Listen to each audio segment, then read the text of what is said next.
Hey everybody, today we're debating whether or not Islam requires the violent persecution of Christians, and we're starting right now with David Wood's opening statement. Thanks so much for being with us. The floor is all yours, David. Thank you, James, and thank you, Daniel, for suggesting this topic.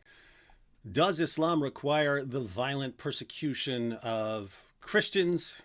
I have no idea why Daniel wanted to debate this topic. I assume he's got some brilliant argument up his sleeve. And I must be totally deranged for agreeing to debate Daniel when he's got some brilliant argument that's about to destroy me and end my career. But I really want to know what the argument is. So I guess I'll have to debate to find out. Now, I'm obviously not going to argue that Islam requires the violent persecution of Christians in every situation. It doesn't. If the Muslim community is too weak to violently subjugate non-Muslims, then it's the wrong time to violently subjugate Christians.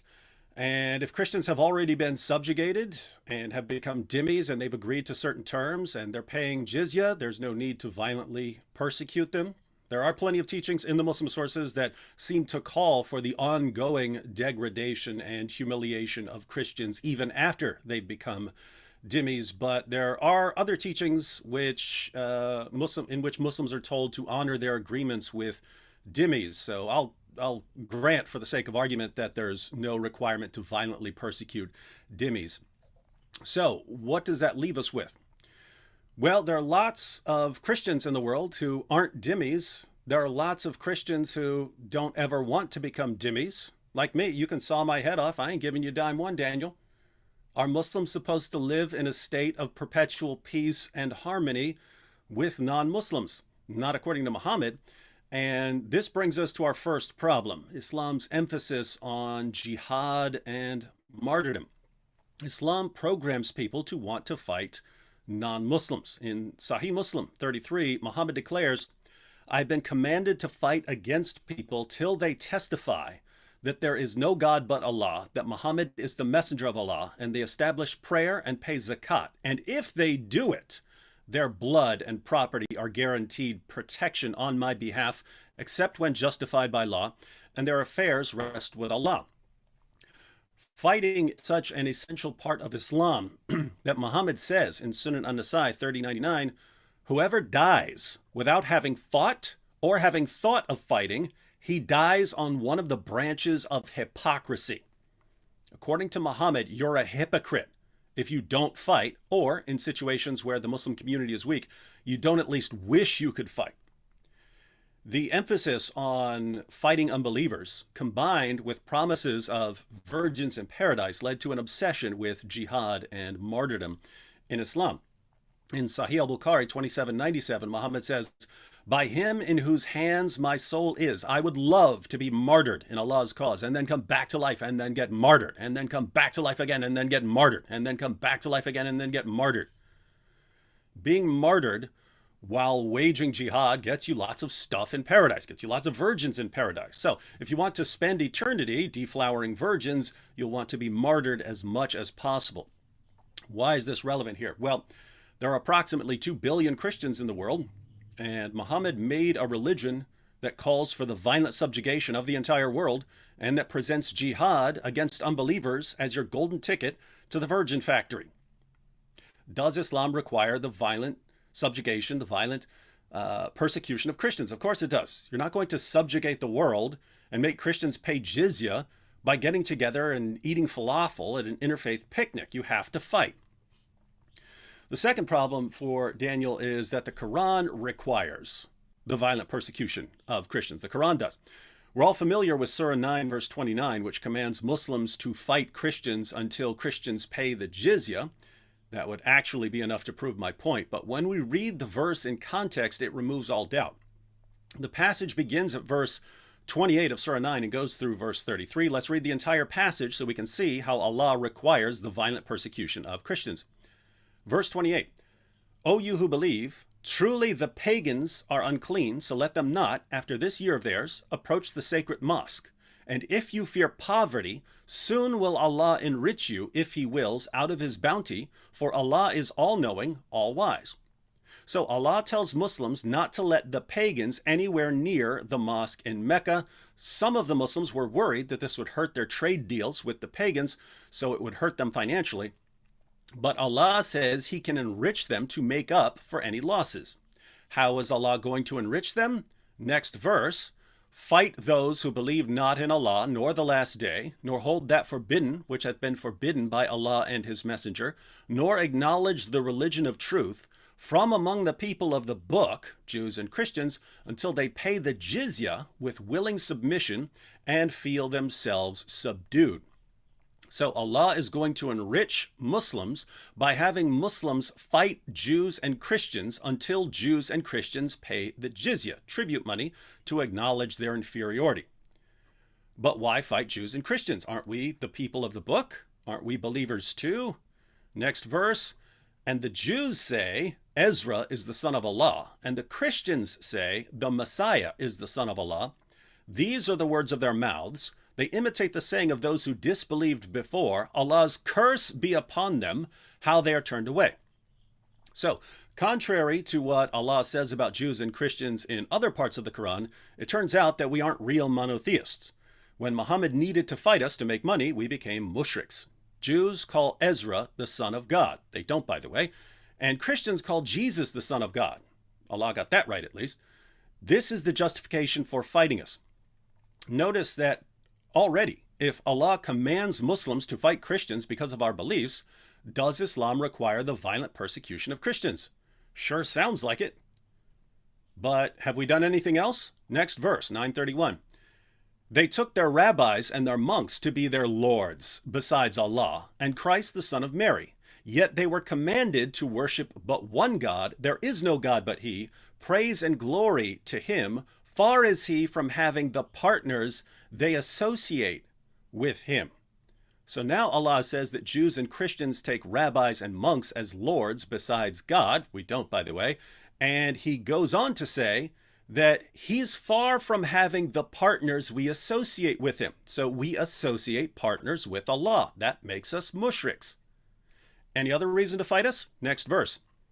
They desire to put out the light of Allah with their mouths. Notice, it says with their mouths, not by the sword. This is referring to what we say.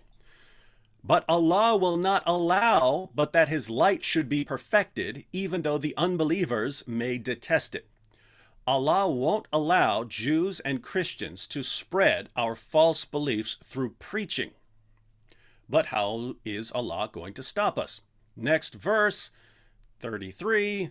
It is he who hath sent his messenger, Muhammad, with guidance and the religion of truth, Islam, to prevail it over all religion, even though the idolaters may detest it. How is Islam going to prevail? We already read it, Surah 9, verse 29. Fight those who believe not in Allah until they pay the jizya with willing submission and feel themselves subdued. Now, that's the entire passage. Every criterion for fighting Christians in this passage has to do with our religious beliefs and practices. So if Allah commands Muslims to fight Christians because of our beliefs and practices, does Islam require the violent persecution of Christians? Sure sounds like it. Perhaps Daniel will say that Christians can avoid the violence by becoming dhimmis, but that won't work. Allah demands our silence on a specific issue. We're not allowed to say that Jesus is the Son of God. But the identity of Jesus is part of the gospel.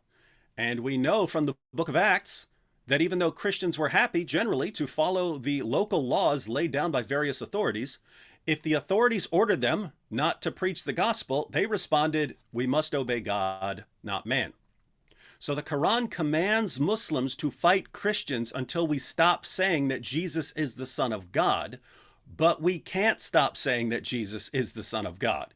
If Allah orders Muslims to fight Christians until we stop doing something that we're not allowed to stop doing, then the Quran requires the violent persecution of Christians. Third problem for Daniel.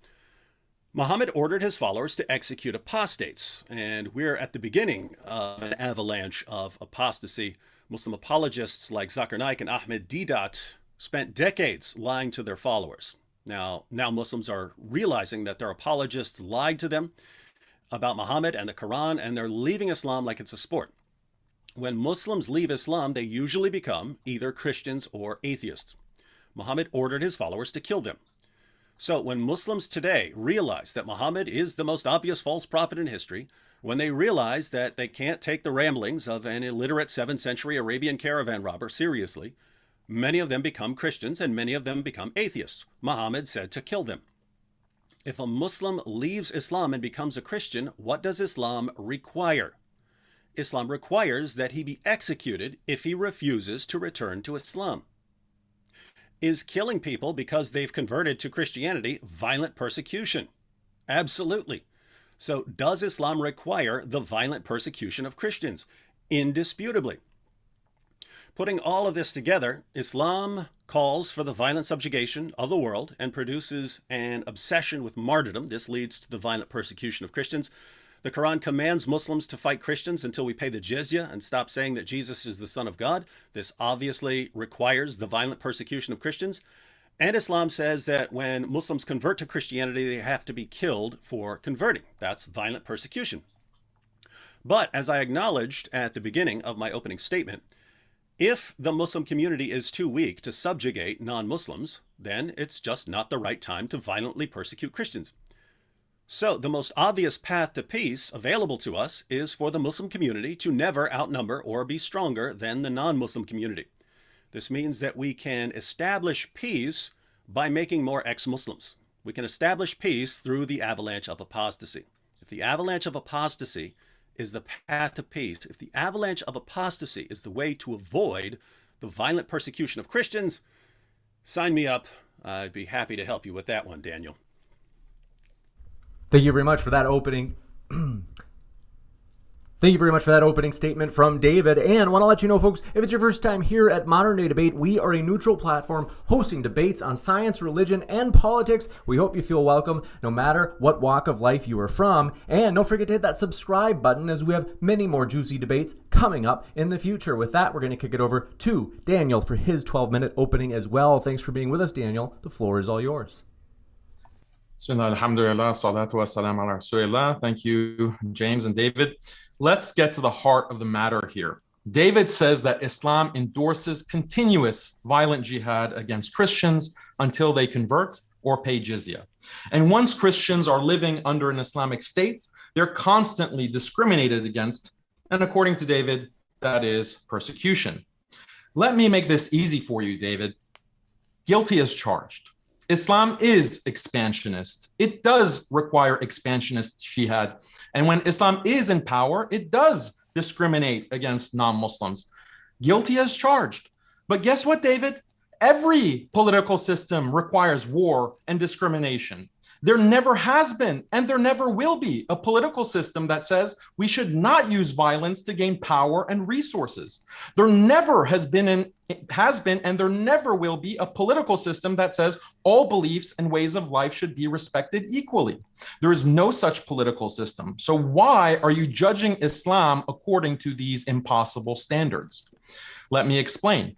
Imagine a world in which there is no violence, no war, and you can have a political system where every religion and ideology is equal, and there's no discrimination against any group. Sounds good, right? Well, it doesn't matter because this is an impossible world. No such world has ever existed.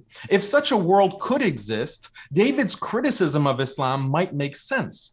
In the real world, however, David's criticism of Islam makes absolutely no sense because offensive wars and inequality necessarily exist. This is for the simple reason that groups are always engaged in violent struggle for power and resources. That has literally been the history of the world since the beginning of the human race. So Christian apologists focus on these two issues: expansionist war, and then the whole inequality/dhimmi issue. First, let's talk about expansionist war. David wants to blame Islam for having expansionist war, but guess what? Every group, once it has power, engages in expansionist war. Literally every single group, past, present, and future. We have to have a realistic view of the world. In reality, relationships between nations are based on power, and nations are constantly competing for power and resources. The Muslim stance toward any other nation will depend on power. So where Muslims don't have power, they can pursue a political strategy of qualified peace and reconciliation with other groups, or even a situation where non-Muslims are privileged over Muslims. This was actually the case with the early Muslim community, not only in Mecca, but also with the Treaty of Hudaybiyah. When the Muslim nation does have more power, then it will pursue a strategy of spreading Islam through military conquest and privileging the interests of Muslims. Sounds terrible to the liberalized ear. How could you spread religion by force? But this is not just what Muslims do. All groups pursue this kind of two-tiered strategy. The difference is Muslims are honest about this strategy, whereas other groups are not. For example, America spins this beautiful picture about how it believes all countries in the world have equal rights and sovereignty. But the reality is American foreign policy is always aiming to create a world order that is under the control of American power and serving American interests. And this is pursued through all manner of coercion, war, violence. What would make America stop doing this? Nothing. Only if America loses power and is forced to stop by another more powerful nation. The same exact thing is the case with Russia, China, India, Israel, literally every nation. If you don't have power, try to forge peace and reconciliation. If you are in power, violently expand. Historically, Christian nations have literally followed this same exact policy. Jews have followed this exact policy. Hindus have literally always followed this same policy. Hindus are this nice little peaceful group when they live as minorities, but once they get a little taste of political power, like in modern India, they start bulldozing mosques and lynching beef eaters. So Islam has the same view that literally all other nations have, including Christian nations in the past. Now, some Christians might say, no, we don't believe in a Christian state that seeks to violently subjugate the world to Christian norms and advance Christian interests. Now, isn't it convenient that Christians take this line of peace and reconciliation in modern times now that they aren't in power? This is the pattern with Christians. When Christians were a weak minority under Roman rule in the first 3 centuries, they talked a lot about minority rights and how there should be limits on Roman control. But as soon as Christians come into power with Constantine, they're all about crusading and subjugating the pagans and the heretics. And then when they're disempowered again in the modern world vis-a-vis secularism, then once again, they take this pacifist stance. That's fine. I'm not faulting Christians for their pragmatism. But the difference between Muslims and Christians is that Muslims are honest about this reality, while Christians keep reinterpreting the Bible to pretend like their religion is all about peace and religious freedom. Okay, so that's the answer to expansionist jihad. Now let's talk about dhimmis. One of the main assumptions that Christian apologists like David embed in their arguments against Islam is that there is potentially a system of government where every belief and way of life is treated equally and everyone lives in peace, and it's just these intolerant Muslims who are trying to spoil the party. This depiction of Muslims is only effective because it's premised on this theoretical system of government. But the reality is such a system of government is an impossible fantasy. Now, a Christian might respond, well, what about modern secular states where everyone enjoys religious freedom and all beliefs are treated equally? The response to that is, first of all, traditional Christianity and the Bible do not endorse secularism. And second of all, in these secular states, which claim to treat all people equally, what they really do is privilege secular beliefs and a secular way of life, while Christians, Muslims, and all other religious groups are marginalized. When Christians, for example, try to preach their values in these secular societies, it's called hate speech. When Christians try to implement their values through the legal system, it's called a violation of separation of church and state. When Christians try to teach their values to their children, the state only allows a secular scientific worldview to be taught in public schools. This is not an equal system. This is a system that privileges secular liberal atheism. In this secular system, Christians, Muslims, and other religious groups are just marginalized dhimmis. When David attacks Islam by supporting this fake idea of political equality for all religions, what he's really doing is legitimating a secular system where Christians are second-class citizens that are being wiped out. In other words, David has no problem with Christians being dhimmis. He just wants them to be dhimmis under liberal atheists, not Muslims. In this debate, David Wood should just concede that there is no such thing as political neutrality where all beliefs and ways of life are respected equally. He should just admit that. Then his whole argument falls apart, because if Islam is bad because it doesn't give every minority group equal status, then all other religions and ideologies are bad too. David's criticism against Islam only makes sense if we were to assume that it's possible to have this neutral political system that privileges everyone equally. But such a system is impossible. The thing about Islam is that it is honest. Islam acknowledges that all systems are discriminatory, and Islam is the best and most objectively just system of government, given that reality. Meanwhile, Christians and liberals are living in this fantasy world. Look, Christians only have two options. Do you prefer a world where Christians are dominant, or do you prefer a world where Christians are being dominated? Those are the only two options. So if David's whole criticism is that the Islamic system is discriminatory against Christians, yeah, of course, I concede that. But so is every other system. Every system that is not a Christian-dominated system is going to discriminate against Christians. So what is really the criticism here? Is David blaming Islam because it does not establish a Christian-dominated political theocracy? No, that would be silly. His actual argument is that Islam persecutes Christians because Islam is not secular liberalism. But guess what? Muslims don't want a secular liberal system because Muslims don't want to be second-class citizens dominated by secular atheists. Obviously, Islam is going to have a political system that privileges Muslims and Islam. Again, when Christians like David demand Islam to be more like secularism, they're basically saying, we don't want to be second-class citizens to Muslims, we want to be second-class citizens to secular atheists. In other words, David is perfectly okay with discrimination against Christians. He just wants to make sure it's liberal seculars doing it as opposed to Muslims. To summarize, yes, Islam does discriminate against Christians, but so does every other non-Christian political system. But honestly, this discrimination in Islam is not really that bad, because unlike every other non-Christian political system, Muslims genuinely respect Christians and genuinely share key Christian values. And Christians are much more likely to persist and preserve their religion under Islamic law than under any other system, precisely because of these shared values. Christians, for example, want a life that's organized around God and serving Him. Islamic law fully allows Christians to establish this for their communities. But secular liberalism has been in constant war against God. Christians want to get married and raise their families according to the Bible. Islamic law allows Christians to do this, but secular liberalism has all but destroyed Christian marriage and family.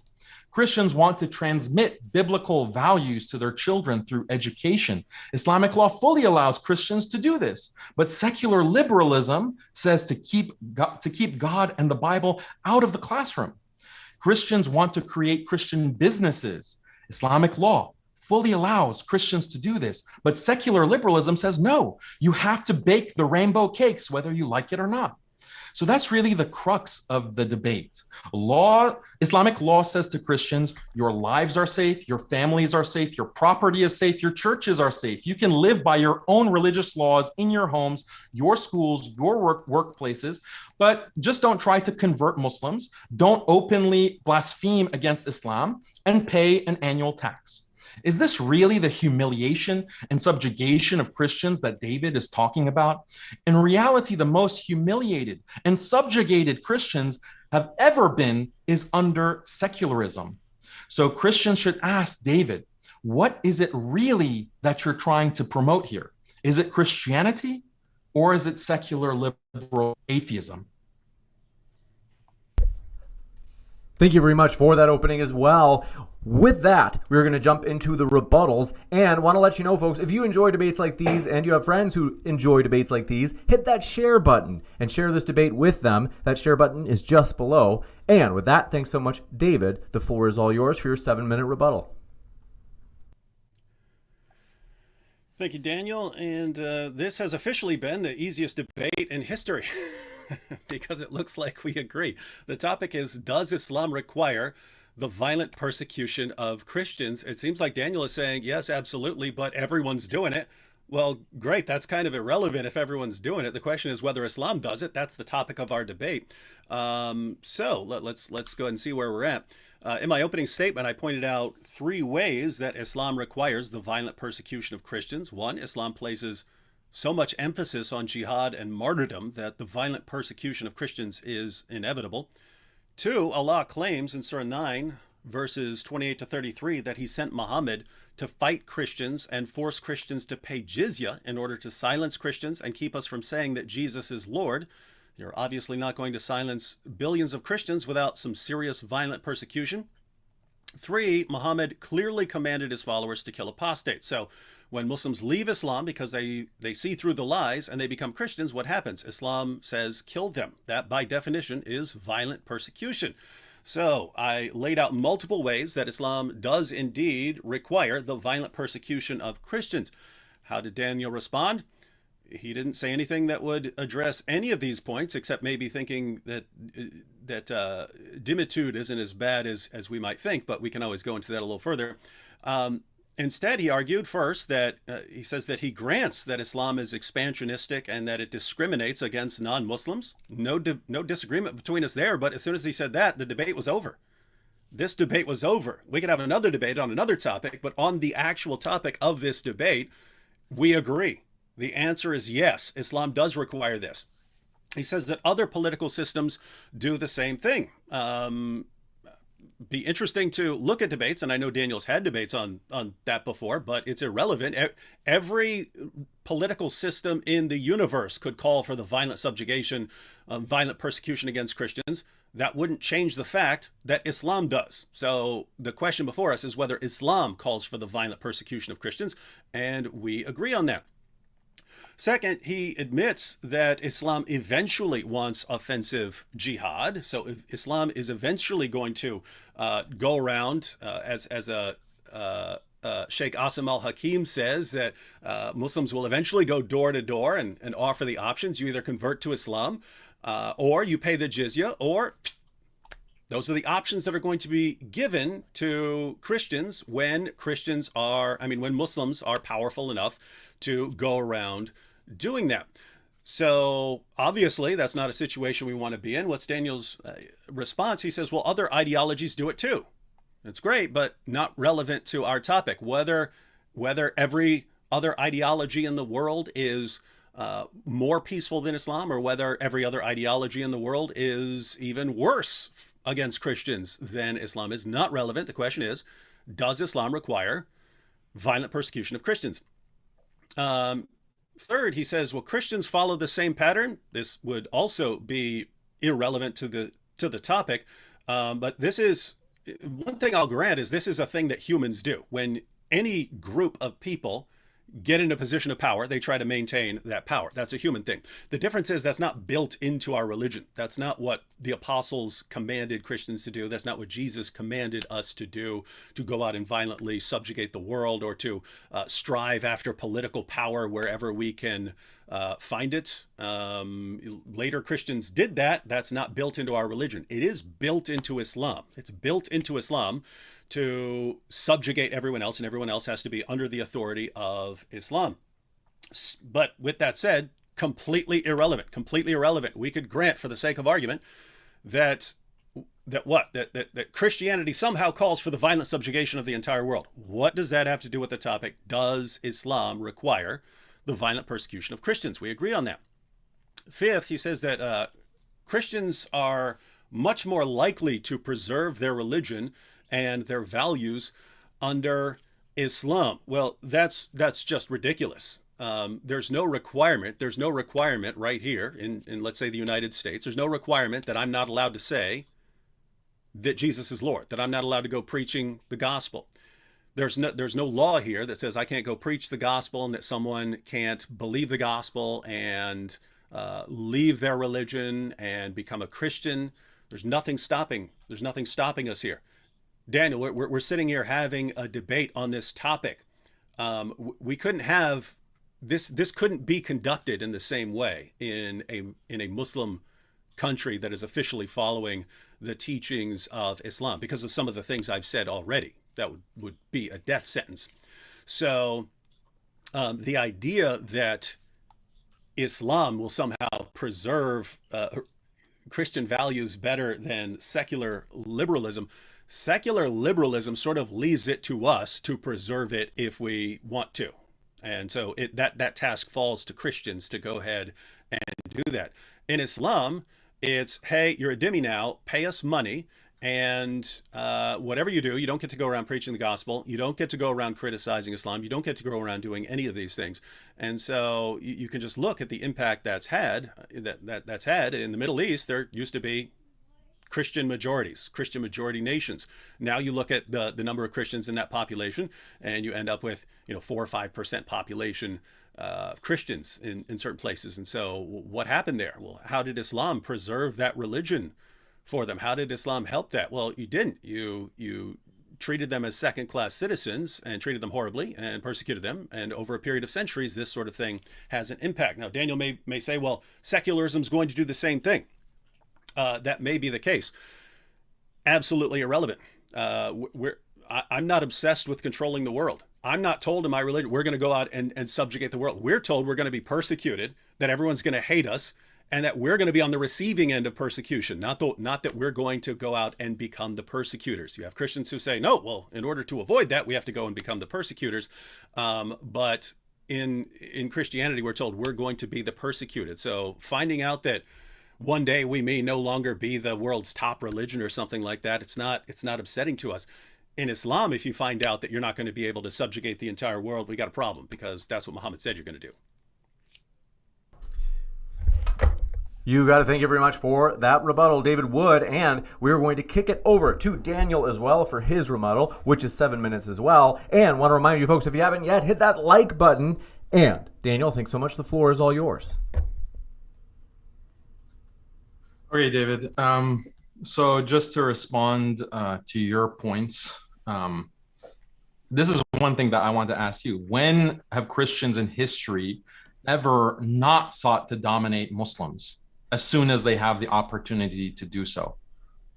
When? Name one time in history where Christians had power and they did not seek to dominate Muslims. You won't be able to find one example of that. And that's very significant, because Muslim rules with engaging, or Islamic rules for engaging Christians, are going to depend on Christian actions. And if Christians, as long as Islam has existed from the time of the Prophet, peace be upon him, sallallahu alaihi wasallam, Christians have been trying to dominate Muslims, then that is going to shape what Islamic policies are. So wherever you see this kind of domination, or you see this kind of reaction from Muslims, it's not like Christians are these little lambs that have been, sitting peacefully in Europe or in, the Roman Empire, or the Byzantine Empire rather, and they haven't had any kind of belligerence. No, they're actively crusading. They're actively attacking Muslims. They're actively expanding. Now, you may say that this has nothing to do with Christianity, but Muslims can't bank on what, your David Wood's peaceful pacifist interpretation of Christianity. Muslims have to deal with the real world. And in the real world, throughout history, Christians have been extremely belligerent, extremely expansionist. So that's what Islam is actually addressing.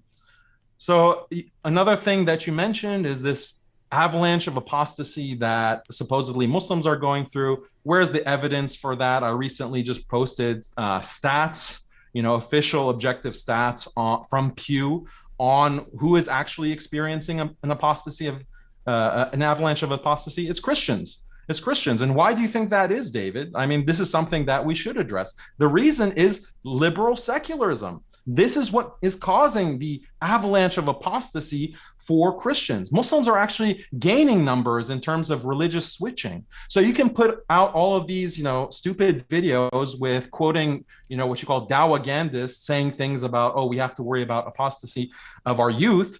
That's all you have are sound bites and clips taken out of context. Let's look at the actual statistics about who is experiencing an avalanche of apostasy. You say Daniel concedes the debate, and that's false. I have not conceded the debate. Okay, the debate topic is that Islam endorses violent persecution, and implicit in this claim or tacit to this claim is that Islam supports measures which are not inevitable. But I just explained to you in a very clear way that this kind of violence that you're criticizing Islam for is actually inevitable. And you acknowledge that. You said this is human nature. And so again, I'll ask you, do you concede that any existing system counts as violent persecution? If you concede that, then it does take the whole wind out of your argument against Islam. You're singling out Islam as a system of violent persecution because the implication of that is that this is not the same for all systems. You should make that explicit. You should concede that, yes, there's violent persecution in all systems, all political systems, including the secular liberal one. The term violent persecution implies injustice. It implies something that is contrary to human decency. So that's the definition that or the connotation of the word that I'm operating under with this debate topic. So I do not concede that there's violent persecution. I concede that there's discrimination, but discrimination is inevitable. Okay. You claim again that violent expansion is not built into our religion. Yes, it is. Violent expansion is not built into Christianity in the sense that you want it to mean, in the sense of, oh, well, right now, today, me, David Wood, I'm not going to go and start hacking people, as you put it. Rather, when I say that violent expansion is built into your religion, what I mean is that it is something that is morally acceptable according to Christianity. And in our last debate, you conceded this. You actually conceded and said that, well, if God commands you to go and murder or kill men, women, children, infants, and bash their heads on stones, if God commands it, then it's fine. There's no moral problem with that. So it means that according to your God, that is something morally acceptable to do. So you should really concede that. It is built into your religion, even though right now God might not be telling you to go and violently expand, but it's still a part of what God has commanded others to say, other believers to say in history, according to the Bible. You say that Middle East used to be Christian, majority Christian. Okay, fine. Yes, I agree that the policies of Islam have led to Christians converting to Islam over the course of 1400 years. But look at what secularism has done to Christians. Europe also used to be a majority Christian, hardcore Christian. Look at it now. Europe is the graveyard of Christianity. What has caused that, David? What has caused that is violent persecution, is real violent persecution and death and genocide. That's what you need to recognize. And it's Muslim Christians who have done it, Christians who have secularized, liberal atheists who have done it, but you have no criticism for those kinds of people. You also mentioned like a contradiction or a supposed contradiction in the Quran, that the Quran is saying, mentioning Jews and Christians on the one hand, and then the mushrikeen on the other hand. This is just an ignorance of Islamic theology. Mushrikeen, kuffar, is the non-believers. Kuffar is the larger category. And under that larger category, there are different kinds of non-believers. There are mushrikeen. That's another big umbrella. It's like a subcategory. And then mushrikeen have subcategories. So some are people of the book, Ahlul Kitab, are also considered mushrikeen, are also considered those who associate partners with God. And they're also non-believers because they reject the final messenger, sallallahu alaihi wasallam, peace be upon him. So that's the definition of mushrikeen. There's no contradiction there. Thank you very much for that rebuttal as well. And we're going to jump into open conversation, folks. If you happen to have a question, feel free to fire it into the old live chat. If you tag me with @ModernDayDebate, that's one way to submit a question, or super chat. Those get pushed to the top of the list. With that, thanks so much, gentlemen. The floor is all yours. And one last reminder, our guests are linked in the description, folks. If you haven't checked out those links, you certainly can right now. Thanks, Daniel and David. The floor is all yours.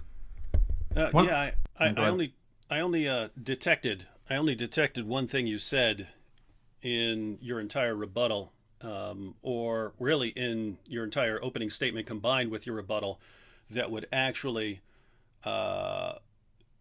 be the negative position on the actual topic. So I only detected one thing that is actually relevant to our topic, and that is your claim that you didn't concede that Islam requires the violent persecution of Christians, because you said violent persecution would require injustice, and you don't view it as injustice, and therefore, therefore, it's not violent persecution. So, um, killing apostates, violently subjugating people because of their religious beliefs and practices, saying that I have to subjugate this group because they say that Jesus is Lord, and force them to pay me money.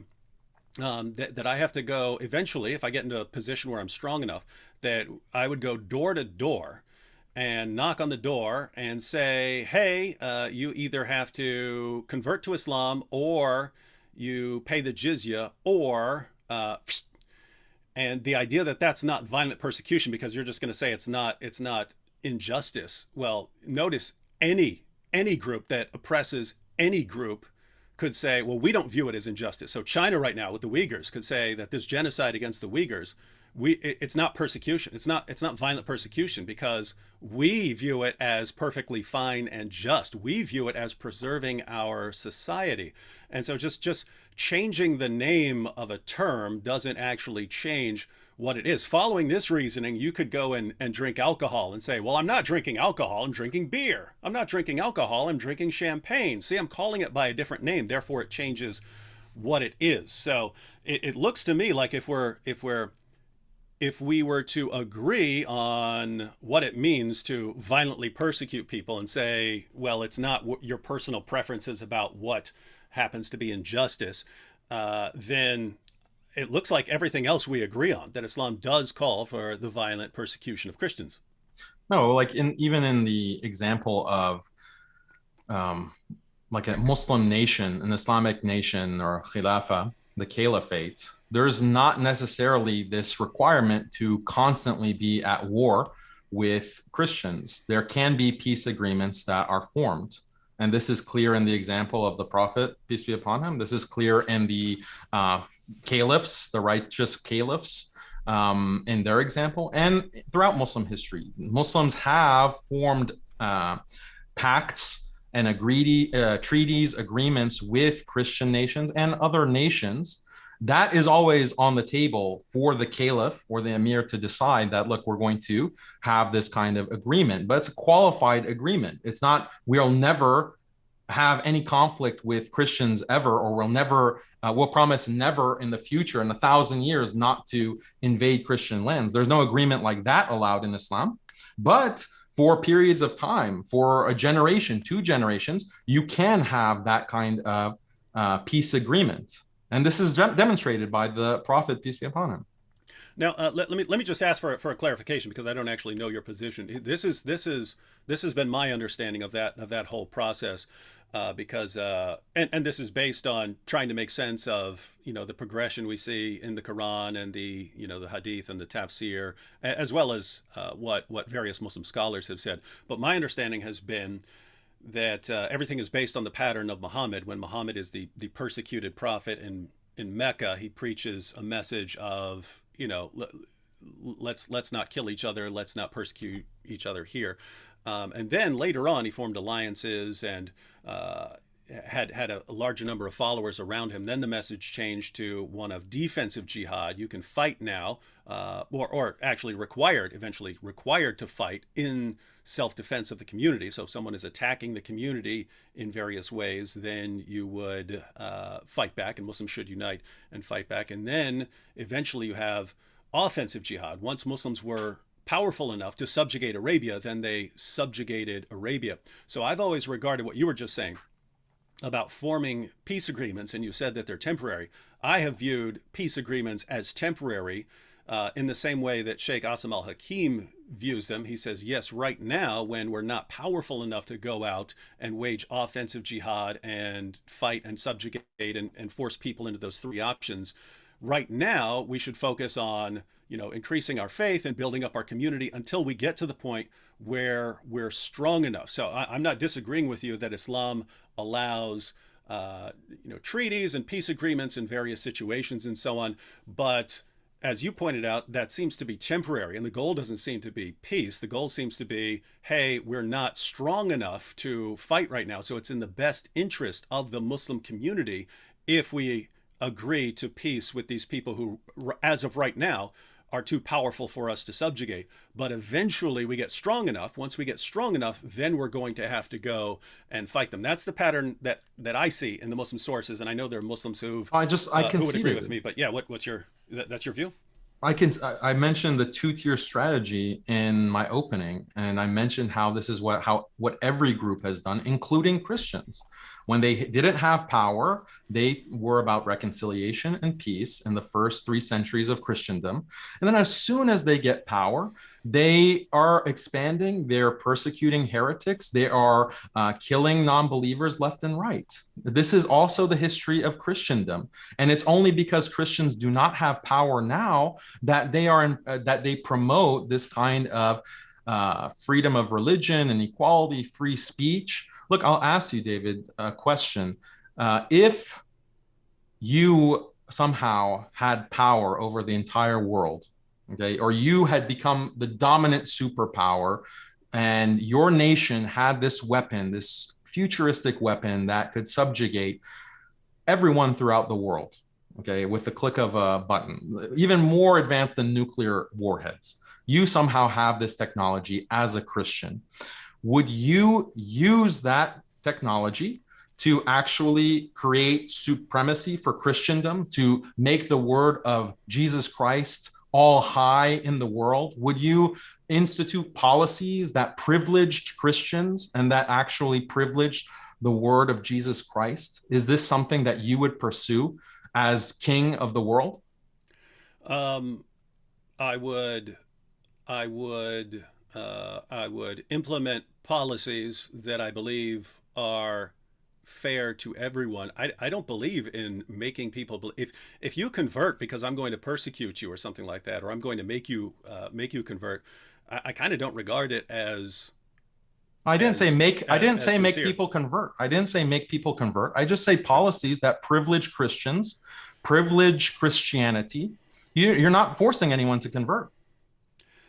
You're giving an incentive. The policies that I would think of as being beneficial to Christians would be beneficial to almost everyone, unless it's someone who wants to go out and subjugate and persecute other people and so on.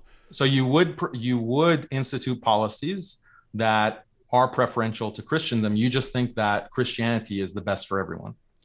No, I'm saying policies that I would regard as the best for Christianity would also be the best for everyone else who isn't trying to subjugate the world. Let me just give you an example, right? So you take the time of the apostles, when the apostles are going out and preaching and so on.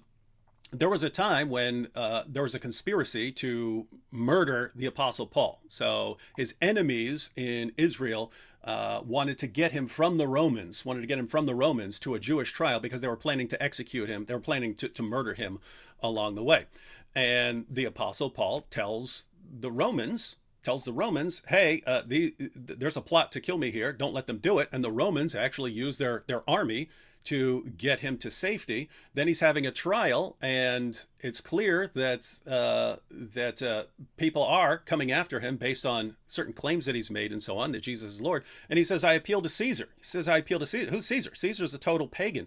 But the apostle Paul was totally happy, saying, hey, I'm a Roman citizen here, and I have certain rights, and those rights are a benefit to me. Namely, people can't just randomly kill me over things. The government will protect me. So that's a situation where what was best for the apostle Paul didn't need the Roman emperor to be a Christian and to enforce Christianity on people. Paul wanted the freedom to go around preaching the gospel and not to be interfered with.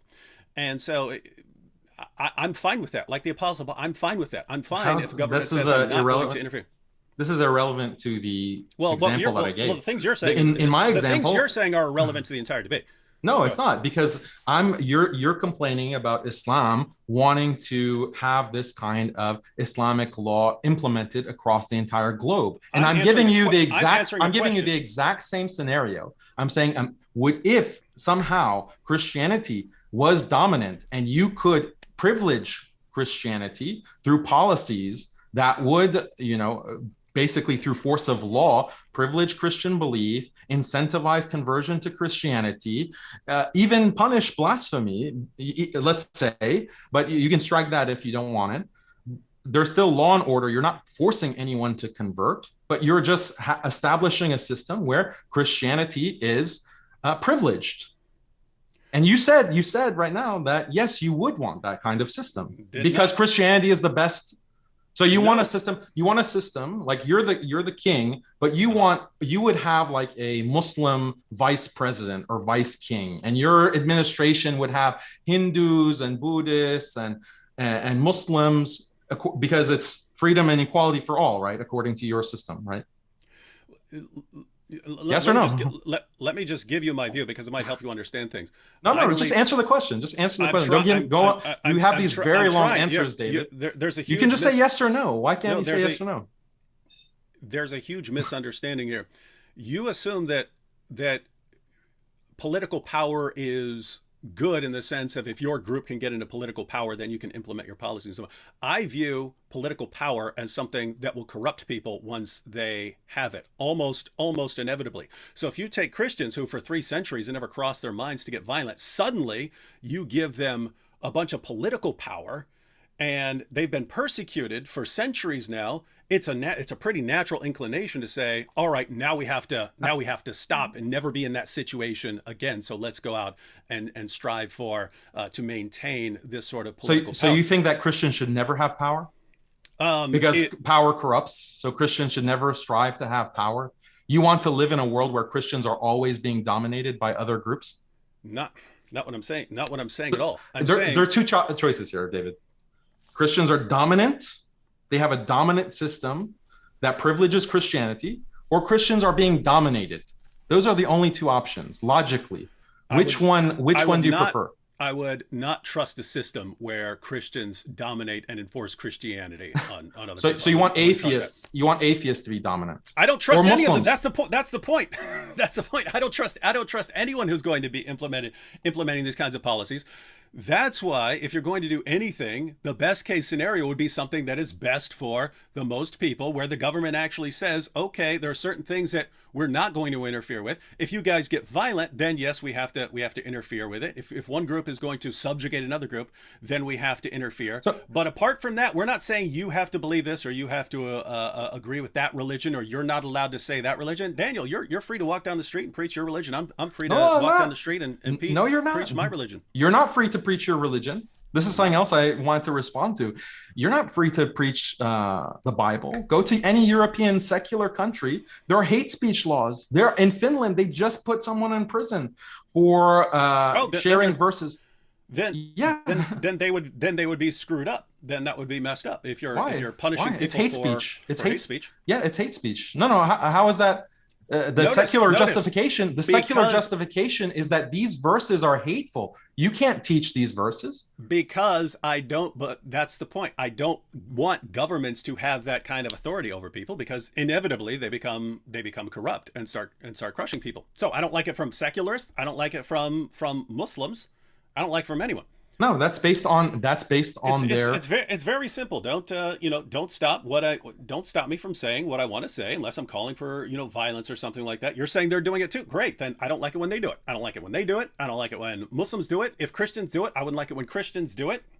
And again, nothing to do with the topic right now. Does Islam require? No, it does. All of this has to do with the topic, because the topic is religious freedom and religious minorities. The topic is not religious freedom.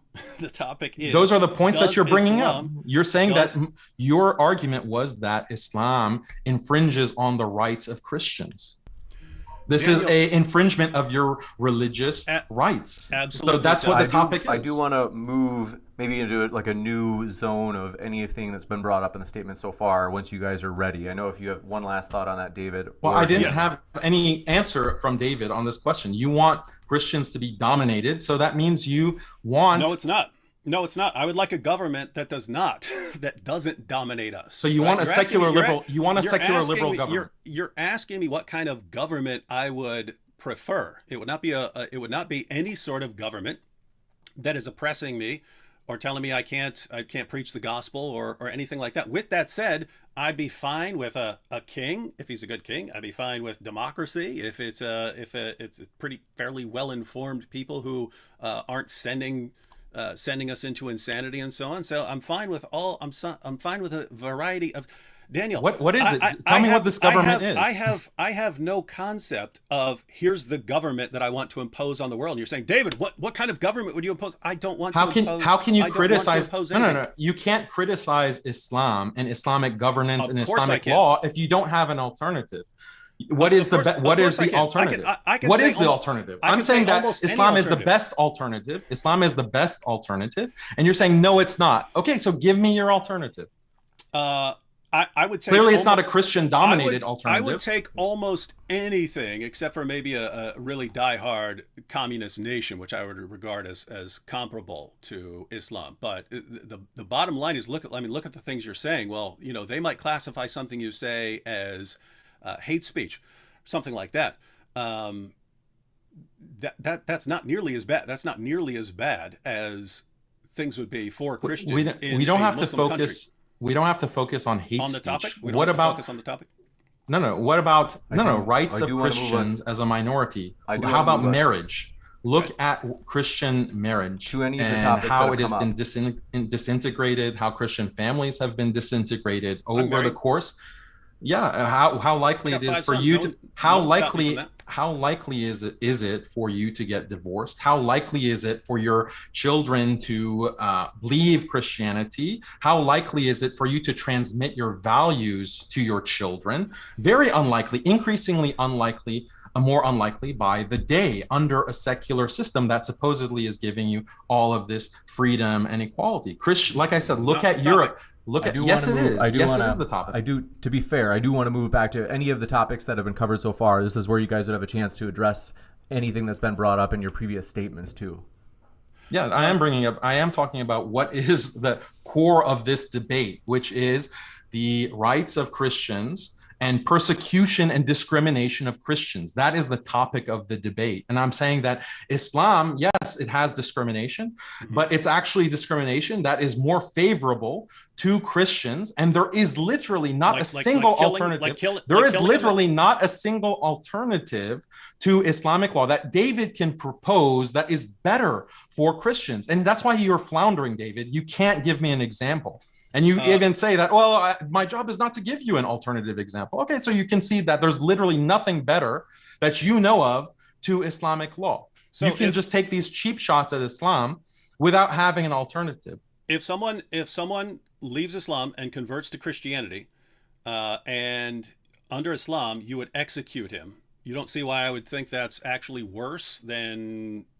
do you know the history of secularism? Do you know how many Christians were murdered in the French Revolution by the atheists? Yeah, you don't know what I'm talking about. Yeah, great. Yeah. I don't like that. That's the secular system either. Listen. So what's the alternative? Daniel, listen to what you're saying. Does Islam require the violent persecution of Christians? There are all sorts of ways we can look at this, calling for the violent subjugation, making them second-class citizens, making them pay tribute money, killing apostates, things like that. And your response is, but the French Revolution did it too. It's like, it's not even the tu quoque because you're not saying I did it, but it's like a kid when you say, "Hey, Johnny, why'd you steal that candy?" Well, Mom, everyone was doing it. Everyone is doing it. If something is inevitable, my argument is that this kind of discrimination that you're whining about and other apologists, that's something fundamental. No, it's discrimination. That's something that's inherent to any government system. And the modern secular system discriminates and persecutes Christians much more violently than anything that Islam has done. And the history of secularism has been far more violent in persecuting Christians than anything that has been done in Islam. And I think that your audience, most Christian conservatives, all the threats I get are from the secular government. Hey, and atheists who's trying to ban your channel? Who's trying to ban your channel? By the way, that's true. I don't like that either. I don't like that. That's secularism. So what if all Christian channels were being banned? Okay, I'd have a problem with it. But of course, you're having a problem with it. So this is what secularism entails. Let me make this little point. If when they do that, when they start banning channels and so on, In fact, you could go to my Twitter page when they ban Muslim channels. I actually complain and I say, hey, you shouldn't be banning this. What am I doing? I'm saying, hey, you shouldn't be taking sides in these kinds of religious issues and so on. But notice, suppose I were to complain to them and say, hey, you shouldn't be telling Christians or Muslims and so on what they're going to say. Imagine them saying, well, Muslims would do it too. Muslims would tell you what you can say too. That would be irrelevant to me. Do you think that would be irrelevant to me complaining to them about what they're doing? We're debating. Do you think Islam Holocaust deniers? Do you think Holocaust deniers should be banned? I want to see what's your level of free speech absolutism. Do you think like Holocaust denial? No. I think you should expose them. I think you should expose them as stupid. Okay, so. Yeah, you, I'm not an abs. I'm not an. I'm not. How about a government? How about a government? Okay, policy that says that if you're a Holocaust denier, or let's say you're a member of the KKK, you're a neo-Nazi, you're a racist, you cannot be in certain levels of government. You cannot take public office. You're banned from those positions. Do you agree with that? I'd have to think about it. Again, Daniel. I'm not. So neo-Nazis are okay to take official positions in the government, according to you. No. I mean, what sort of I just want to see which beliefs do you want to discriminate against? Because you say that you're open to all beliefs. There shouldn't be any policies against any belief. What about neo-Nazi beliefs? What about KKK? So in your ideal government, Daniel, this is such a simple topic. This happens. Don't interrupt, man. Don't interrupt me, David. In so many debates. Do not interrupt me, David. Let me finish my thought. First, I ain't your dimmy here, but I'll go and let you continue. But the point is, maybe soon. Everything you're saying, maybe soon, David. Don't speak too soon. It's not end of the debate over. We don't know if you're going to be my dhimmi or not. But answer the question. So are you fine or are you not fine with having neo-Nazis, KKK members, people with these kinds of beliefs, outright racism? They're not violent. They just espouse this kind of white supremacy. Are you fine with them being in positions of government, public policy, and being able to preach their views about white supremacy? I think you have some people who aren't terribly far off some of that, and especially in Europe, you're getting people who that's not an answer. Who aren't very far off from that. You approve of that? Do you approve of that or not? No, you're oversimplifying it. If you wanted to rule, if you wanted to rule people out, you'd have to describe the policies that would be used and show how they would be implemented in order to ensure that certain people with certain views are excluded. And if those policies... Do you think they should be excluded? That's the question. If those policies... You're just rambling. You're avoiding the question. I'd have to see the You have to see the policy. The policy is neo-Nazis and white supremacists cannot take public positions in government. So they cannot be public school teachers. The government only says that. The government only says that. Yeah. Just no neo-Nazis, right? No neo-Nazis. Neo-Nazis, no KKK. I think it would have to be more general. It would have to be if you hold views in the government calling for the racial superiority of one group or something like that, then again, I don't know how you do this. You'd have to. It's not something you just decide and say this group is magically banned. And again, totally, completely, utterly irrelevant. Yes, it is relevant. I don't know why you're running from the topic. Does Islam require the violent persecution of Christians? Don't try to weasel out of it. Let me give you 5,000 hypothetical scenarios about a government and how to rule out neo-Naz. Does Islam require the violent persecution of Christians? You're the one who talked about blasphemy. This is blasphemy. According to secularism, it is blasphemy. Because the Quran talks about blasphemy. Yeah, it is blasphemy. That's the topic of the debate. Daniel, you can't. Look, you're interrupting me. No, I let you talk. I let you talk. Don't interrupt, David. Don't interrupt. Don't interrupt. Let me point out the inconsistency so you can understand it, and the audience can understand it. You started out by saying that you wouldn't want to ban any kind of people based on their beliefs. So presumably you're okay with Muslims, with Hindus, with Satan worshipers, even in government. You want everyone to have a fair, equal shot at being in government. Then I asked you about KKK and neo-Nazis and white supremacists, and you said, no, we should have limits on those kinds of beliefs. So that means you have more of an allegiance to secular liberal ideas about blasphemy and what is out of bounds than you do of Christianity itself, than Christian norms and Christian values itself.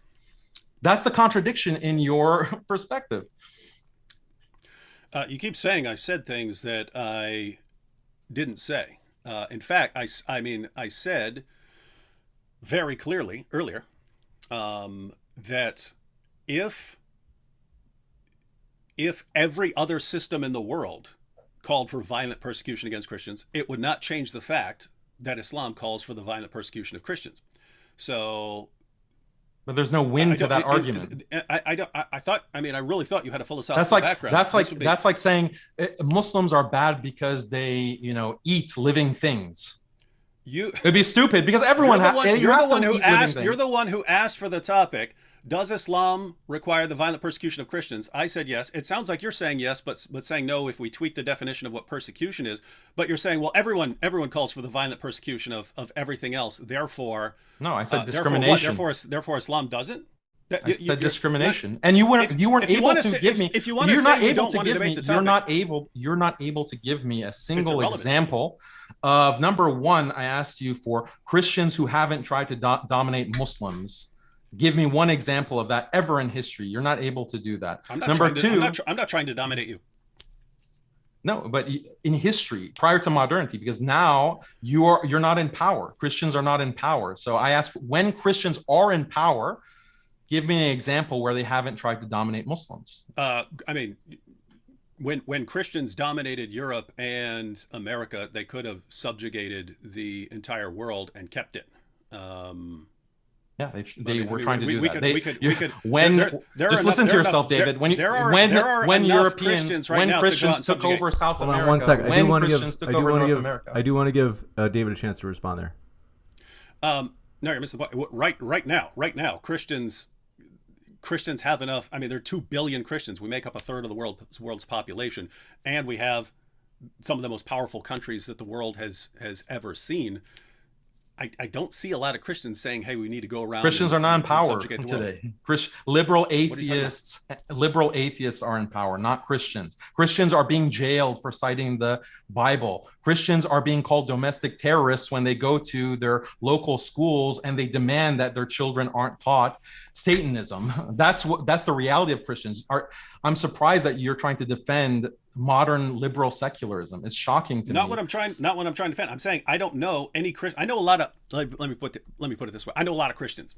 I don't know any Christians who say, "Hey, let's go out and subjugate." They're not in power. Let's go out and subjugate the Middle East. They're not in power. So. Muslims aren't in power. You guys are still talking about going around and subjugating the world. I acknowledge that. I know. We're honest. That's the honesty. That's the honesty of Islam. Yeah, and that's actually an important distinction that you made just there. So even when you're not in power, there's still this plot to go around and subjugate the world. It's not a plot. Christians are doing what you're saying is, hey, anyone who gets into a position of power tries to maintain that power. So especially groups that have been marginalized and discriminated against in the past. As soon as they get into a position where they can take power, they try to preserve it so that they're not in that situation anymore. I agree with that completely. There's nothing about most other ideologies and most other religions where it's built in there that, hey, there's this goal of subjugating the world and persecuting everyone and subjugating everyone and forcing them to obey the rule. You can say human beings do that. In fact, human beings will do that even if their ideology or religion says that that's bad. They'll still do it. There's just this natural tendency to do it. You say you're honest about it because it's actually part of your religion. So it's not really a choice. It's part of your religion too. It's not built into my religion, dude. Yes, it is. Do you have a moral objection? Sometimes God just wants believers to engage in expansionist war. You conceded that in our previous debate. There you misrepresented what I said too. Sometimes, okay, this is the statement. Sometimes God just wants believers to engage in expansionist war. Sometimes in human history, maybe not now, but at certain points in history, God has wanted believers to engage in expansionist war. That's true, right? Jesus wanted that at some point. Yeah, as testified to in the Bible. Yes or no? Concede it. Say it. I thought I made this entirely clear. Say it, David. Save it. No, because it's misrepresented. You're misrepresenting everything I'm saying. The Bible. Right now. Sometimes God wants believers to engage in expansionist war. That's what the Bible says. You mean sometimes now? No. So Not listen, now. I didn't say now. Okay. Sometimes let in me the explain. past. Let me explain.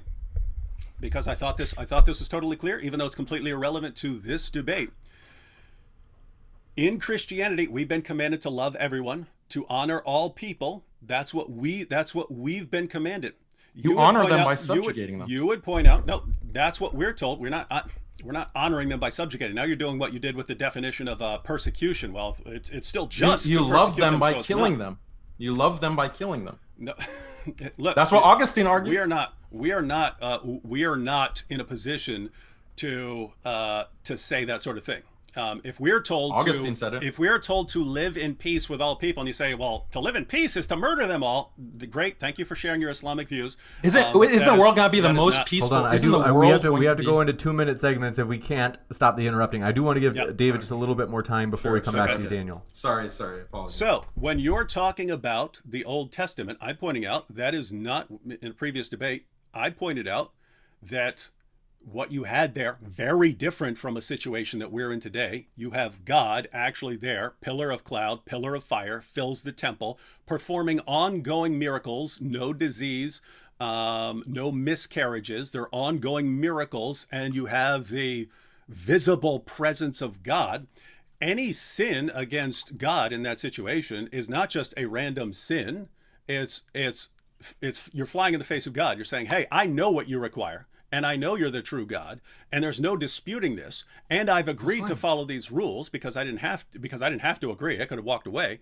I've agreed to follow this, and therefore there are harsh penalties, and that's associated. And that entire covenant is associated with a land. You're asking me, does God have the right to do that? Yes, I would say that God has a right to do that. Okay. Then but you said God just wants believers to. Sometimes God will want believers to engage in expansionist war. You just said yes. That's not no. Look, God could subjugate the entire world, as far as I'm concerned. If God wanted to come down here and take over the world, morally valid. That's not my objection. That's morally valid. That's morally not valid. my objection to Islam. First of all, yeah, we know your objection to Islam is that Islam is not true. Yeah, we know that. Like, what kind of? But the thing that you do in your videos and in these debates is that you want to portray Islam as unjust. You want to portray Islam as somehow violating a moral code and doing something that's morally objectionable. And therefore, Islam is false because it commands something that's morally objectionable. My response logically to that argument is to say that no, you do not have a moral objection to expansion or war or violence or subjugation or discrimination or persecution. You do not have a problem with that morally, because your own religion has advocated for it. And right now, just 2 minutes ago, you conceded that sometimes God, yes, he will command believers to engage in those types of behaviors. So your argument collapses. Your argument, it has no legs to stand on. That is the whole point that I'm trying to get you to recognize, that you're just arguing in a circle. Yeah, you're going to fall back on the idea that, oh, well, Muhammad sallallahu alaihi wasallam wasn't a true prophet. Okay, yeah, that's a separate debate. Okay, but the debate that, or the kind of reasoning that you employ is that Islam is false. Why? Because Islam commands its followers to do unjust things, to do things that are contrary to human morality. But that you can't make that argument. Why? Because according to you, Jesus also commands sometimes people to do exactly this kind of behavior that you're criticizing Islam for. And in fact, Jesus is commanding more than what Islam has required in the past. So you don't have a moral objection. That is the entire point. And getting back to the subject of the debate. Look, can I answer? Can I respond to that real quick before, and then you can go ahead. Okay. So massive straw man of my argument. I've said in the past repeatedly, if I thought that Islam were true, I'd have to be on board with jihad. So it's not Islam is false. It's not Islam is false because it calls for the violent subjugation of the world. My position is not Islam is false because it calls for the violent persecution of Christians.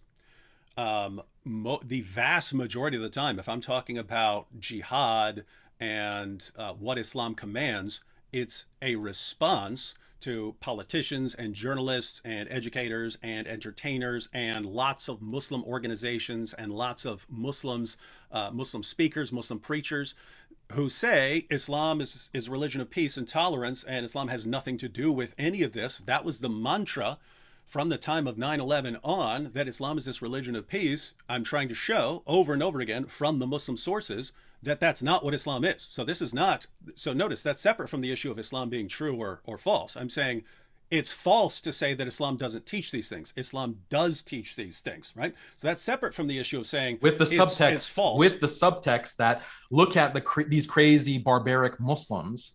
Are you trying to pretend that that's not the whole subtext of all of your videos? There are crazy barbaric Muslims. There are crazy because if you're honest, you're honest. You say, crazy, look, barbaric, Islam does teach these things like persecuting the heretic or the blasphemer. If you're honest, you say, well, guess what? In the Bible, also Jesus has also commanded this in the past.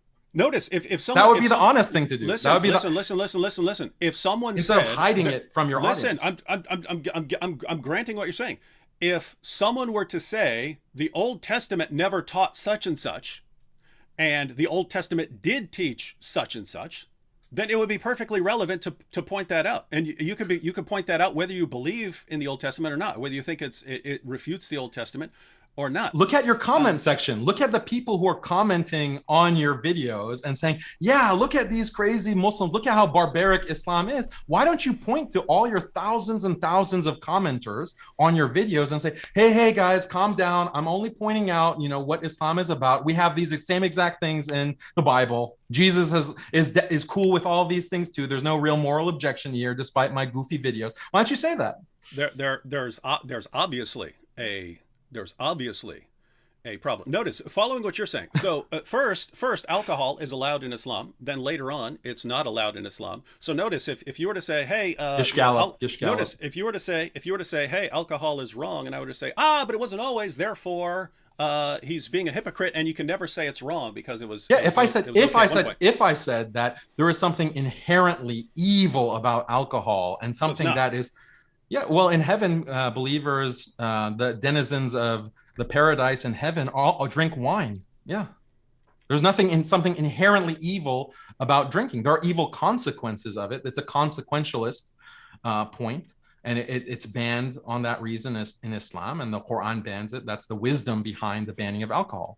But if I had that kind of response and said that, alcohol is inherently evil, that would be a contradiction, but you're strawmanning. So I would agree. God has the right, if God wants to. God, I mean, as far as I'm concerned, if God wanted to wipe us all out and say, human beings are just too bad, I'm gonna wipe everyone out, I would think that God has the right to do that. He's the one who created us and sustains us for every moment of our existence.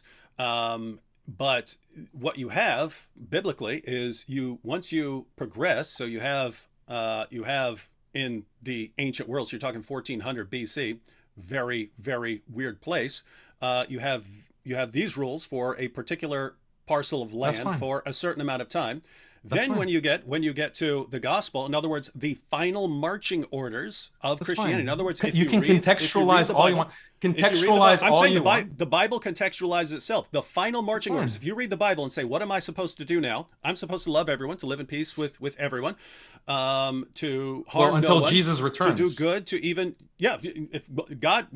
Read Revelation. Read Revelation. Book of Revelation. God will judge. That's You'll the point. come That's the point. And you will rule with the iron rod. I trust Jesus to rule. I do not trust human beings to do a good job of it. That's what I'm saying. The final marching orders of Christianity right now, what are we supposed to do? Live in peace with everyone to the best of our ability. Doesn't always work like that. Love everyone.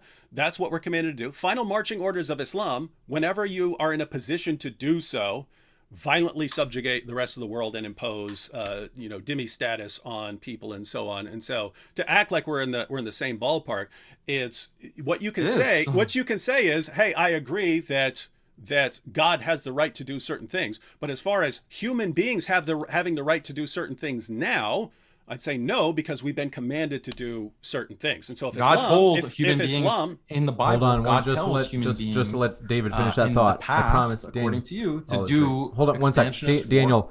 Just to let David finish that thought, and then we'll come right back to you, Daniel. Okay. Oh, no. I thought he was done with this point. Yeah, I was. Yeah, Daniel. Sorry. Yeah, he didn't cut me off. I was done. Okay, sorry about that.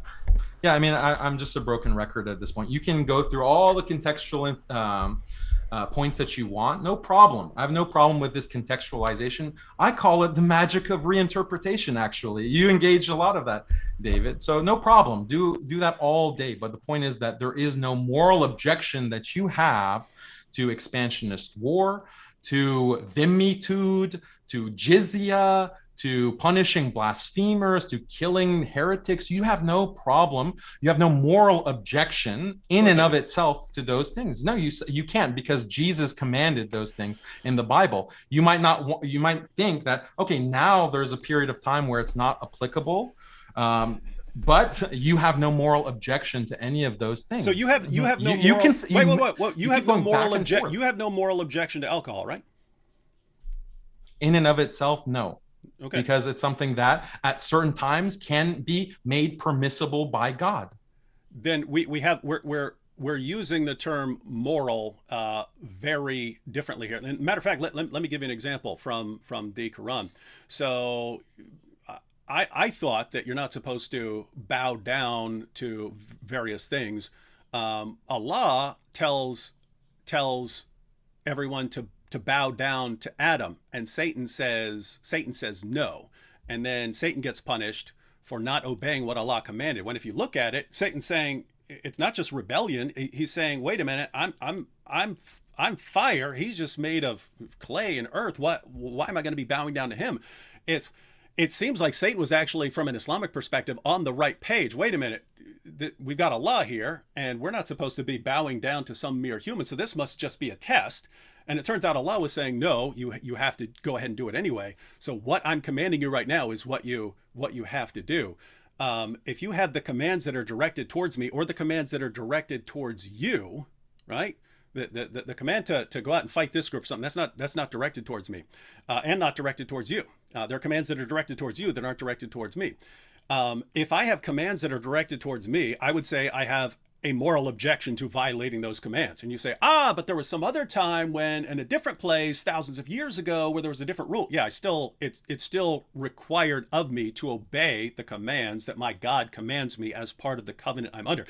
Keeping the commands of a covenant that I have entered into with God, that obviously I have a moral reason to obey those commands. If I don't, then I'm violating a covenant with God. It doesn't get more moral than that. What you're talking about is, some hypothetical scenario where I wasn't commanded to do these things or something like that. Is something wrong just in and of itself in every conceivable situation? That's not what I'm saying. That's what your audience thinks. That's not what I'm. That's what your audience that's what all of your audience, as evidenced by your commentators, all of them think. Yeah.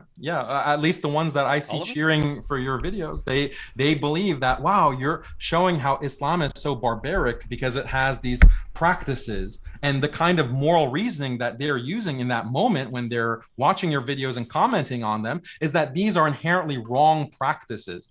And they believe that Christianity or Jesus is all about peace. You should correct your audience. Say, no, guys, Jesus is not all about peace. Only in this current covenant is he all about peace. At all other times, he's been about expansionist war, violent jihad, smiting the unbelievers. He's going to actually come back in human form and do that, as the book of Revelation says. That should be your message, David Wood. So you need to be consistent. I've talked about that, I mean, dozens of times and dozens of debates and so on. So I've discussed all that repeatedly. My objection to Islam is that Muhammad is the most obvious false prophet in history. That's my objection to Islam. But in addition to that, it also calls for the violent subjugation of the entire world. So people need to be aware of it. As does every system. People who say it doesn't need to be corrected and refuted. So that's my position, in case anyone's not clear on it. 1 minute left. Christianity, whenever Christians have had power in their history, regardless of what David and his magic of reinterpretation, they have violently persecuted and subjugated. They have killed the most people in the past 200 years as a religious group, by far as Christians. So this does have something to do with the debate, because given that reality, Muslims are going to have certain policies that will try to limit the control of Christians in the Islamic lands, because they don't want to be massacred like these Christians have been doing for the entirety of their history. Allah, That's actually a very Allah concede commanded that. that from all eternity. The Quran is eternal. The Quran is eternal. Isn't it, Allah commanded the violent persecution of Christians from all eternity. David, So if there's a group, if there is a group that has been wanting to violently kill you and your religion, does it make sense to have policies to kind of limit the control of those individuals in your society? I'll give you a chance to respond, David, but then we do have to go into the closing statements. Well, it's just, I mean, it's pretty hilarious that Islam expands from Mecca and Medina. Hey, you're not answering the question. So. No, listen, across, because you just massively misrepresented Islamic history. Islam expands across Arabia, expands across northern Africa, up into Europe, up into Spain, and coming from the other side as well, both sides of Europe, all along southern Europe, pirate havens and so on, expands eastward all the way until you get into India and China and so on. And to say, oh, you know, it's just because everyone's attacking us. Look, dude, you didn't expand like that by defense, defending yourself against. I never claimed that. I never claimed that. If Muhammad had stayed, you're the one who's claiming. You're the one who's claiming that Christians are these innocent little lambs, and they're being persecuted by all these Muslims. Okay, yeah, you're complaining about Muslim policies, and I'm saying that those policies are actually very reasonable. That's the topic you suggested. Does Islam require the violent? Exactly. I'm saying that it's this discrimination actually makes a lot of sense given the violent nature of Christians as demonstrated through history, not the magic of reinterpretation of David Wood. We have to kill the apostates because of the violence of Christianity. We have to stone the heretics. We'll jump into heretics, as Moses said. I guess we'll end with that. Let's see, the 4-minute conclusions we're going to start with, as we started at the start. We'll start with David for the conclusions and then wrap up with a final speech from Daniel before we go into Q&A. Thanks so much. David, I got the clock set for you at 4 minutes. The floor is all yours.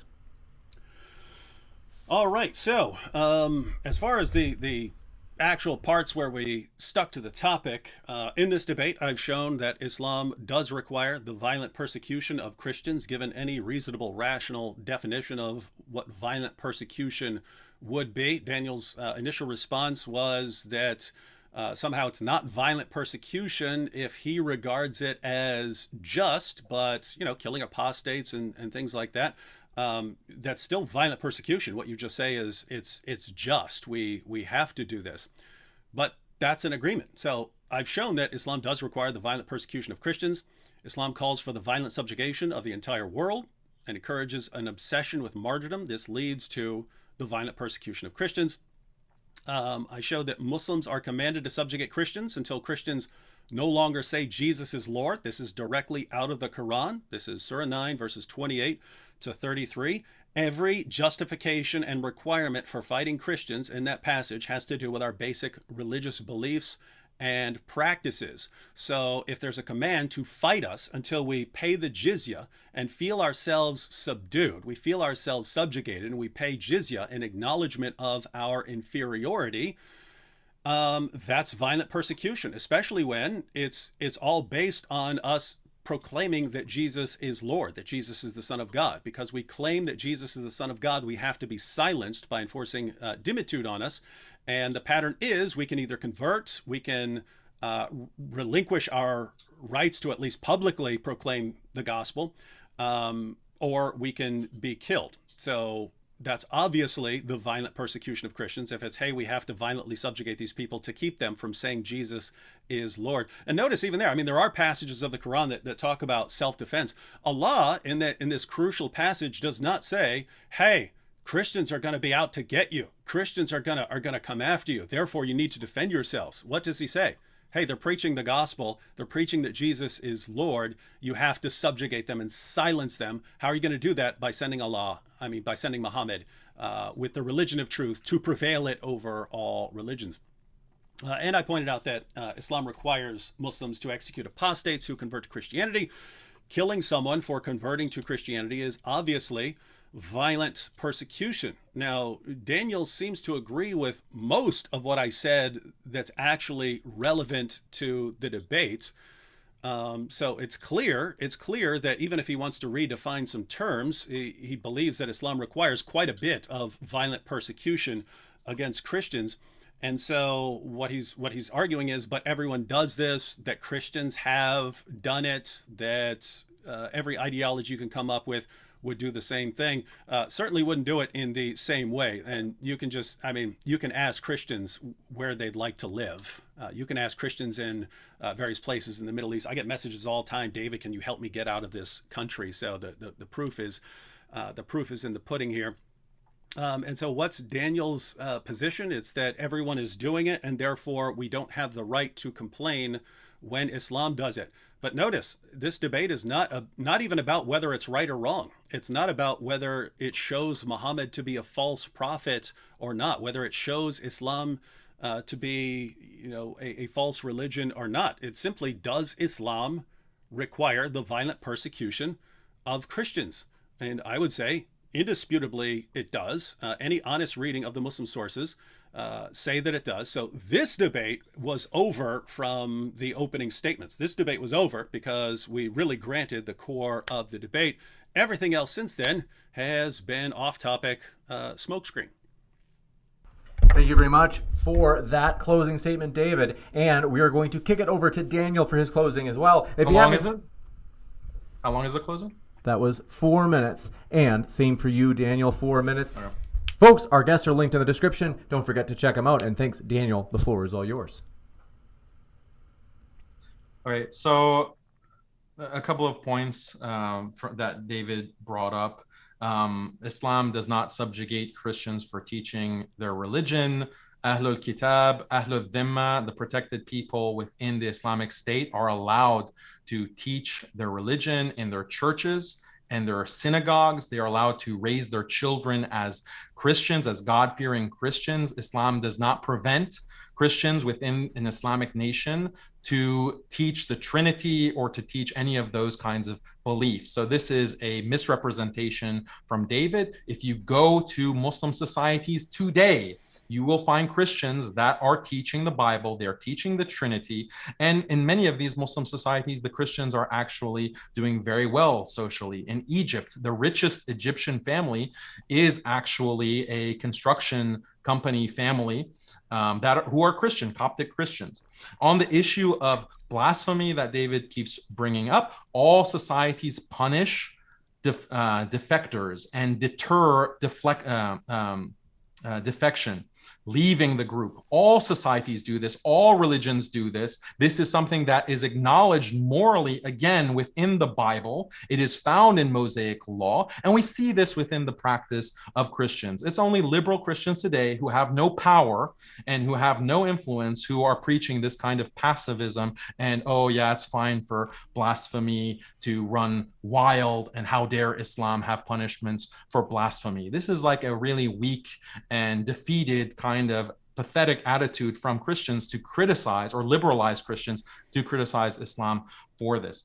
Throughout this debate, David has not answered a single question that I had. Literally, very basic questions that even the Christian audience who are watching this are probably ripping their hair out, asking, why isn't David able to, for example, say if he does or does not want neo-Nazis serving in government positions, or should those kinds of views be deterred or prevented?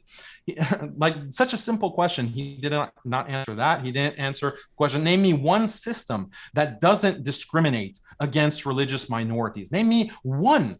The secularism that you are preaching, David, without actually calling it secularism, does discriminate and persecute Christians. Ask any Christian. I don't know what part of the world you live in, but where I live in the South and the United States, Christians are acutely aware of all of the oppression or the tightening of the noose around their necks by the secular liberal state. And America is not even the best example, because America is a little bit delayed in wiping out Christianity. Look at European history, the very beginning of secularism, what that was about, and look at Europe right now. It's the graveyard of Christianity. Why? Because that is what secularism does. It's much worse for Christians than anything that Islam has ever done or could conceive of doing. David has not answered. Explain how secularism is not about discrimination and persecution, and explain, like, tell me, David, do you want Christians to be dominant or dominated? Like, such a simple question. David couldn't answer. He gave some kind of weird answer that, oh, human beings are always corrupt. Okay, well, what about all of Christian history? What about all Jesus himself, who is supposed to come in human form? Is he going to be corrupt when he, as described in the book of Revelation, is going to come and rule by the rod and rule by the sword? So this whole debate, your strategy has been to sidetrack the discussion by arbitrarily restricting the topic. Okay, the topic, I wanted to debate deeper issues about the meaning of discrimination, being a religious minority. All you did was say, oh, that's irrelevant, that's irrelevant. Things that are very relevant to this debate, you sidestepped, you avoided, you weaseled your way out. That was your debate strategy, David. And I think everyone is able to see that, was able to see that.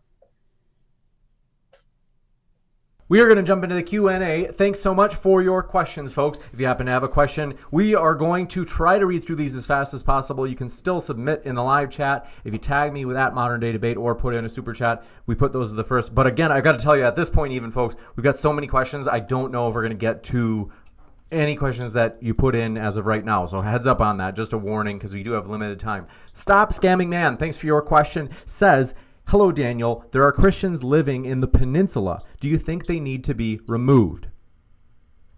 There are Christians living in the peninsula, Florida?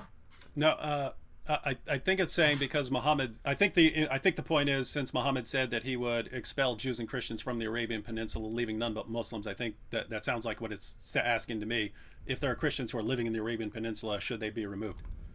Well, if that's the question, then there is juristic difference of opinion on whether Ahlul Kitab are able to be living in the Arabian Peninsula. There is actually a robust difference of opinion on that topic. So some scholars said, yes, they are allowed. The Prophet, peace be upon him, made agreements for different groups, Jewish and Christian groups, to remain within different parts of Arabia. Other scholars say no, that was abrogated. So there's a difference of opinion on the topic. You got it, and thank you very much for your question. This one coming in from, do appreciate it, Stop Scamming Man strikes again, says, in your estimation, Daniel, if Caliph Umar did indeed forbid the repairing of churches in Jerusalem, should he have been impeached for it? So what you're referring to is the Aqd, or the pact of Umar that he had with the Christians within Syria, Jerusalem, and so forth. And the exact details of the pact, there is a question amongst the scholars of Islam whether all of those points are required when dealing with Ahlul Dhimma, with Christians and Jews who are under Muslim control. And most scholars said that no, not every single point within this Aqd is necessary. In fact, the Khalifa, the Caliph, can decide like what provisions are required, and a caliph might decide, okay, fine, Christians can repair their churches and Jews can repair their synagogues and expand them, or what have you. And others said that no, that's a hard line. So there's a difference of opinion, but I mean, these details I didn't want the debate to be about these kinds of juristic details. The overall point that these questions are trying to get at is that, oh, Islam is discriminating against the Christian minority, and that's evil. Okay, so we can talk about those details all day. We can talk about the details of jizya all day. There's a lot of details and detailed points that a lot of Muslim apologists or Muslim speakers will point out. But the deeper topic is this question of discrimination, religious freedom, religious persecution. That's what I wanted this debate to focus on.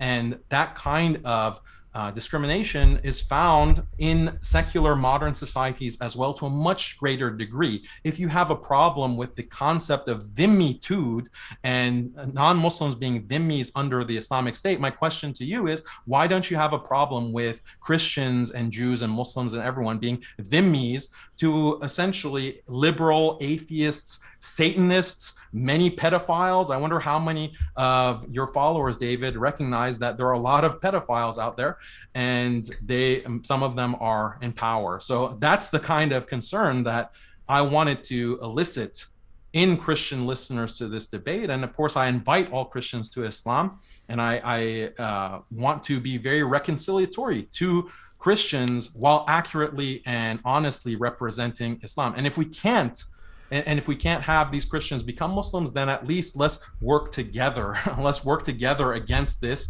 liberal beast, this atheistic force of secularism that is swallowing us all up. Let's work together against Satan, Satanism, the Antichrist. That's what we should be working towards. And we can't do that when you have someone like David Wood taking cheap shots and this kind of ugly, insulting attitude towards Islam and Muslims. This one coming in from Do Appreciate It. Stop Scamming Man says, in your estimation, Daniel, if a man in a caliphate announces he converted to Christianity when he was still a minor, what should be done to him?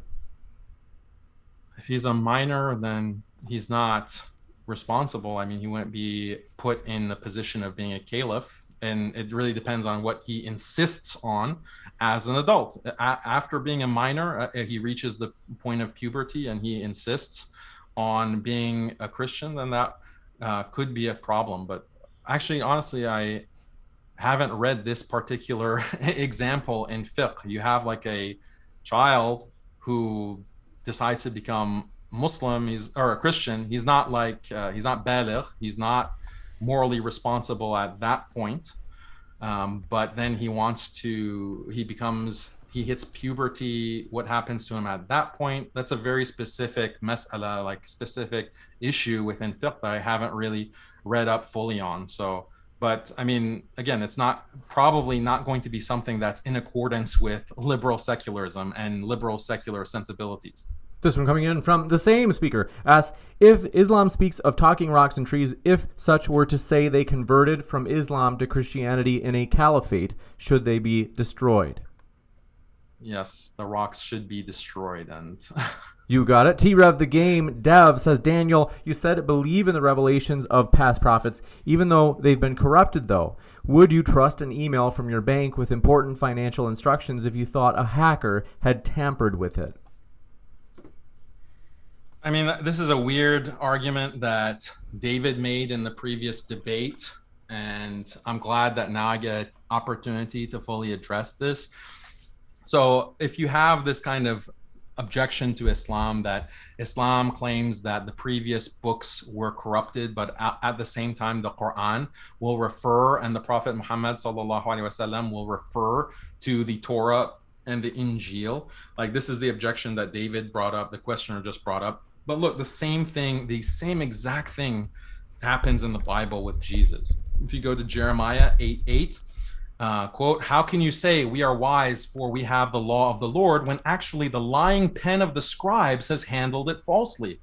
This is what Jesus says. And then in 2 Timothy 3:16 through 17, all scripture is God-breathed and is useful for teaching, rebuking, correcting, and training in righteousness, so that the servant of God may be thoroughly equipped for every good work. Also, Matthew 23:1 through 3. Do not think that I, Jesus, have come to abolish the law of the prophets. I have not come to abolish them, but to fulfill them. I tell you the truth, until heaven and earth disappear, not the smallest letter, not the least stroke or a pen will by any means disappear from the law until everything is accomplished. So isn't this a contradiction? At one point, Jesus is saying that not the smallest letter will disappear. But then earlier in Jeremiah, he's saying that, well, actually the pen of the scribes have caused some kind of falsehood or corruption. So this is also a contradiction. If we want to do some magic of reinterpretation, David is shaking his head. He's probably cooking up a great explanation for how this is not really a contradiction. Fine, Muslims can do that too. And the clear explanation, easy explanation, is just because you endorse a book doesn't mean you endorse everything in the book. And it doesn't mean that you think every single letter of the book is unimpeachable or uncorruptible. It's a very simple answer to that question. This one from try reading Jeremiah, Daniel. That will become perfectly clear. This one from Udahaf Haqiqatjou for you, David, says, to David Wood, assuming both were honest in their faith, do you believe that Anne Frank is in hell and the repentant Christian Nazi who killed her is in heaven?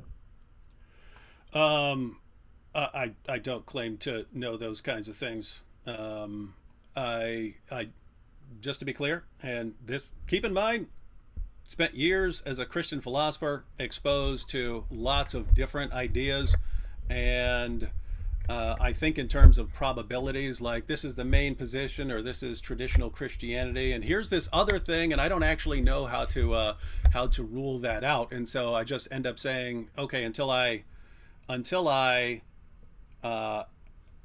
really study an issue, I'm not gonna take a stance on that. But there are Christians at Christian conferences who say that there may be, post-mortem opportunities for people who either didn't hear the gospel or had a massively distorted view of the gospel. So an example would be like if a Christian slave trader took a slave from Africa, and all that African slave was exposed to as Christianity was some really weird person who he hears some version of the gospel from him, but it's in that sort of context to where it's not clear that he would even get an accurate understanding of what the gospel is. Do people in these kinds of various situations have any sort of post-mortem opportunity to accept Jesus or whatnot? And guys, I'm just not as confident as most other people in saying, no, this is the situation. I'm not saying it's not the situation. I'm just saying, Calvinism and Arminianism, you won't see me taking a position. Why? You haven't really studied it, and I'm not just going to say, well, this is, these people I like, and therefore I'm going to stick with that. So I am, and I'll go ahead and say very quickly, this part of this is based on, like, the Old Testament. You had the scholars of the law, the scribes and the Pharisees, and then you have the Messiah who comes before them, and they reject him because they were confident that they had the right interpretations of lots of scriptures, and they didn't have the right interpretation of lots of scriptures, to the point, and it affected them to the point where even if someone is performing the miracles of the Messiah in front of them, living the most miraculous life ever, they would still reject him because they were convinced they had the right interpretations of scripture. So my takeaway from that has been, I mean, unless I'm really sure that this is foundational Christianity and that there's not another reasonable interpretation of it, that I normally don't take a position on this issue. I wanted to explain that in a little bit of detail because this is the sort of thing that would get me in trouble. If you tell Christians, hey, maybe after death, people who haven't been exposed to the gospel, or people who've been given a really messed up version of it and so on, or people who've only been around Christians who persecuted them or something like that, maybe they would be given other opportunities or something like that. I just don't know, so I'm not taking a position. This one coming in from. Can I respond to that? We have a ton of questions. If you got to respond, I wanted to respond to everything you said earlier. We do have a ton of questions. So if you guys are able to keep the responses to minimum, I do want to jump into this next one from Stop Scamming Man. Says, if a jinn appeared to the world in physical form, as Islam says they can, and converted from Islam to Christianity under a caliph, should it be killed? Seems like the same. It seems like the same question. With slightly different ingredients over and over. I don't think it's possible to kill jinn. I don't think humans can kill jinn.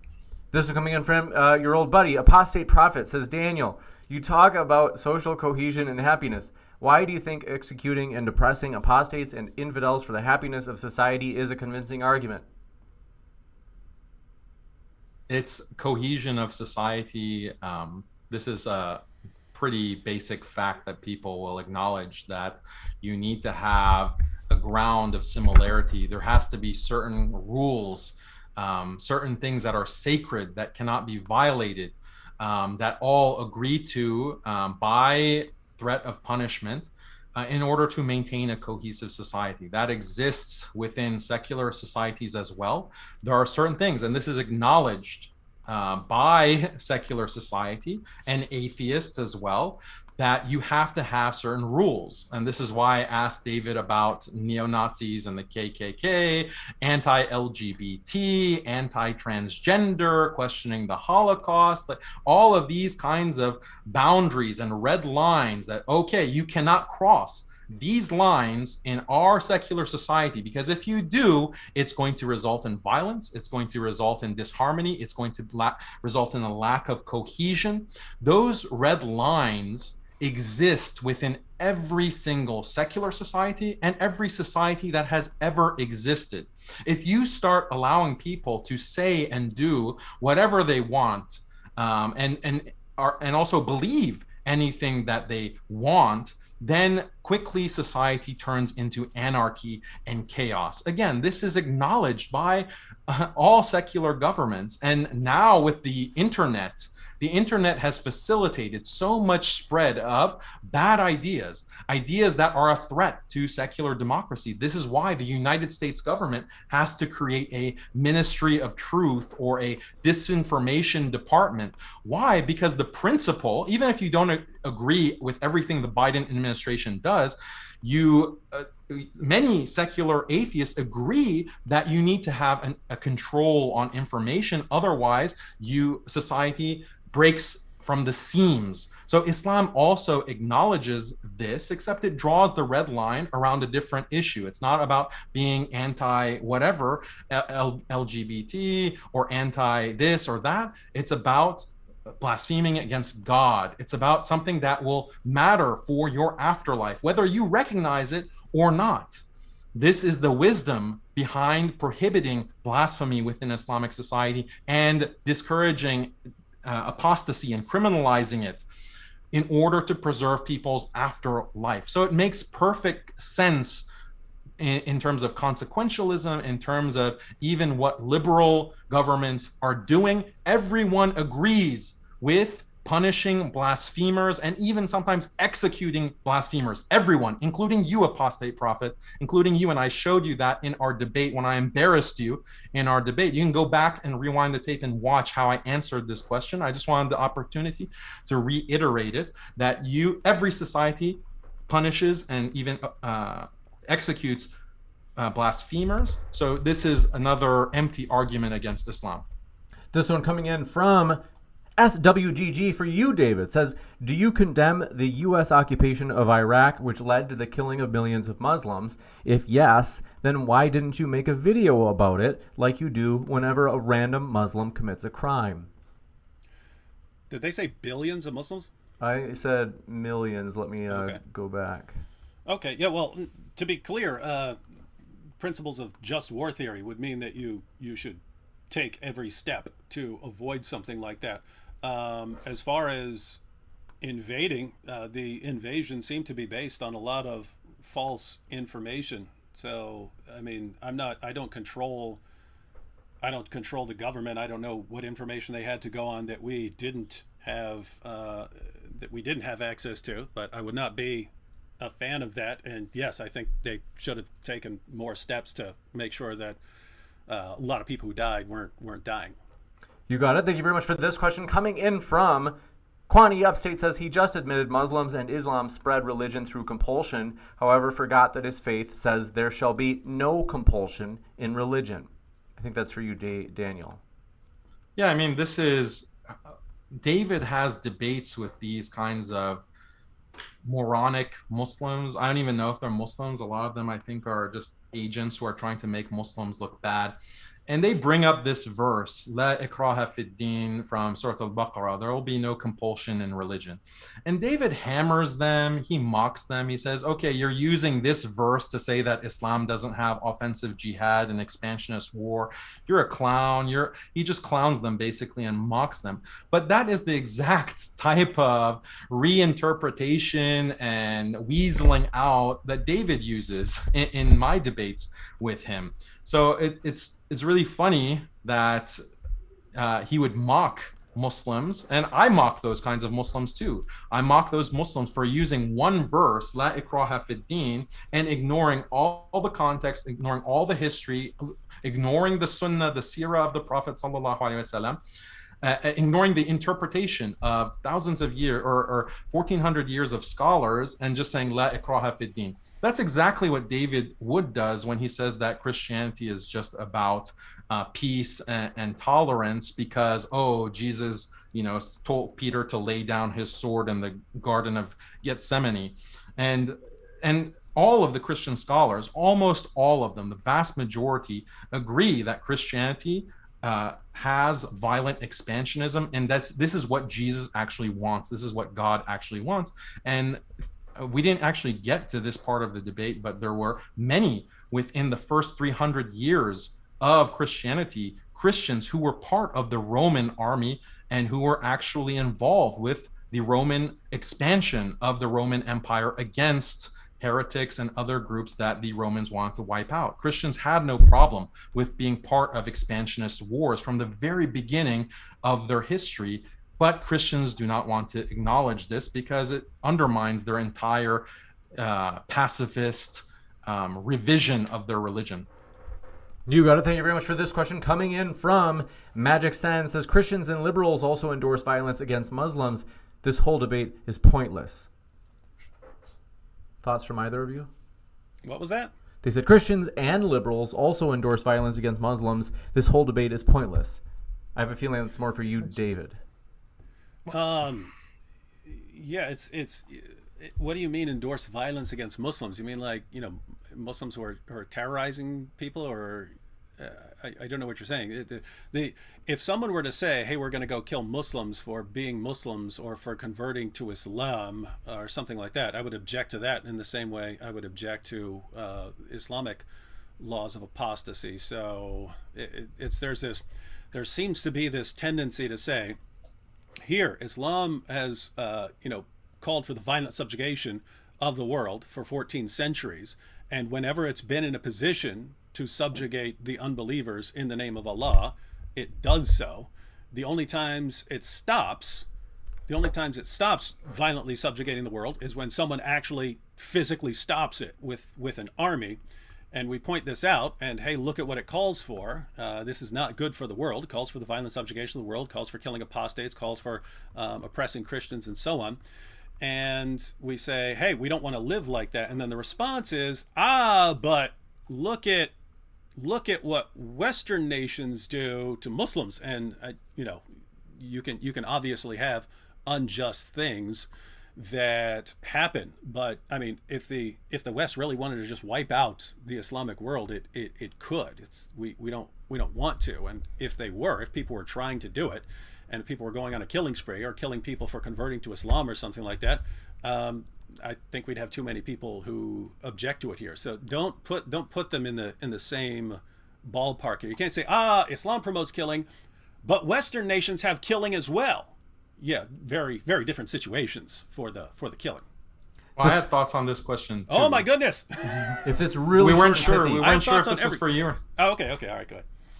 So just he's saying liberals and Christians. Yes, liberals and Christians do want to expand their influence. And America, look, you're talking about American empire. America has imposed its will on the entire world. The liberal world has imposed liberalism on the Muslim world. Muslims are dhimmis in the world today. And this is exactly what Islamic expansionism is. It just means Islamic ruling all these territories, not necessarily like putting everyone in chains. It's having a world order that is based on Islam. That is what liberals have established throughout the world, a liberal world order. If you do not go by what the liberal world order says, you will be sanctioned, you will be invaded, there will be belligerence against your country, you will be brought to heel. This is exactly the way that the world works. So if this is inevitable, and this is how every nation has been able to operate, and it's not possible to even conceive of an alternative, which David proved because he couldn't give an alternative, then how can you fault Muslims or Islam for that? It's a very simple argument. Must move forward. This one, T-Rev the Game Dev says, the debate question was whether or not Islam requires violence against Christians. Daniel said, quote, yes, but there's others who do it too. By saying yes, Daniel conceded the debate. Congrats to David. If you want to, I know you already addressed this, but if you want to do it again or add anything. Yeah, just adding that the actual debate topic, and David can acknowledge this, it was violent persecution. Persecution, that's the key word, and I did not concede that. Violence, yes. Implementing the law is violent. Implementing laws are violent in society. So it's not about whether Islam imposes violence Islamic law poses violence, because yes, obviously, that's what all legal systems are violent. All legal systems require people to submit to the law. Otherwise, you will get caught by the police by force. And if you resist, you can be shot and killed. That is all legal systems. So it's not, the question is not, is Islam violent against Christians or against Jews? It's, is there violent persecution, meaning an unjust system that is subjugating unjustly a group? That was the question. I did not concede that. This one for David says, Superdor Energy says, how does your position square with the fact that non-Muslim minorities who practice marriage between close relatives have been allowed to do this practice under Muslim majority rule? Wait, what was that? Yeah, I'm not. Maybe he's talking about Zoroastrians. Persian Zoroastrians had this what's known as mother marriage. Like the son could marry his mother in Zoroastrianism. So maybe he's referring to that was actually permitted. That kind of practice was permitted under Islamic law. And the justification given when you go to Ibn al-Qayyim, one of the major scholars of Islam, he said that this practice was allowed by the early caliphs or emirs over Persia because it's such a disgusting practice that there's no one really that's practicing it. And it has there's no possibility that this is going to like corrupt the land or lead to vice, like widespread vice. So even though it's disgusting, like we don't need to like go and police that particular behavior. They want to do it in closed doors. We don't really need to go and, punish that. So maybe that's what he's talking about, that particular practice of Zoroastrians. Yeah. So I don't know exactly what that's referring to. Might be talking about what Daniel just pointed out. But I mean, again, the question is whether Islam calls for the violent persecution of Christians, and Daniel has simply redefined what it means to mean something that is unjust according to his definition. As I pointed out, then the government of China is not violently persecuting Muslims. In fact, no one has violently persecuted Muslims because they would all regard what they're doing as just and beneficial to their society. And really, you could redefine anything like this. You could go and rape a woman, and when you get accused of rape, you say, oh no, I regard as rape as something that you don't deserve, but you brought this on yourself, girl. So you could just redefine anything like this. But I mean, any reasonable definition of what violence means and what persecution means, Islam is going to fit those definitions pretty well. So the answer to the debate, obviously, is indisputably yes, according to the Muslim sources. This one coming in from Brandon O. says, question for Daniel says, if Islam is good for its people, why is it that Islamic-run countries consistently list top 10 worst countries to live as a woman? As a woman? I'm not familiar with that stat, but the reality I can explain. I won't comment on it. I'll just say there have been studies. Now, you probably disagree with the organization. So there's like the World Economic Forum and places like that. And they've done studies where different countries are assessed based on, the level of education of women in a society, or job opportunities available to them, or parental rights of women, over their children in cases of divorce. Do they have rights to divorce? Average age at which people get married, and so on, and they rank the countries.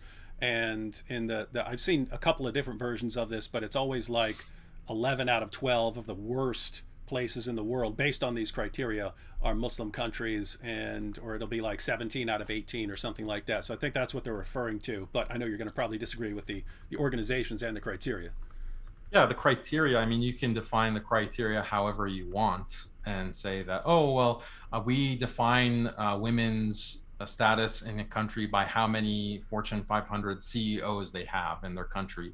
And then, look, all these Muslim countries or African countries or South American countries come out at the bottom. I mean, this is a kind of a triumphalist liberal way to justify why like liberal modernity with its feminist project is superior to all other traditional ways of life, including Christian ways of life and Muslim ways of life.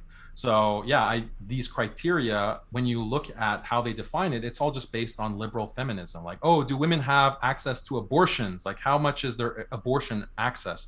Like, they do these same kind of surveys or rankings when it comes to Christians or United States, and they say, oh, look, the states that have the Christian majorities are the lowest ranking in terms of women's rights and women's whatever.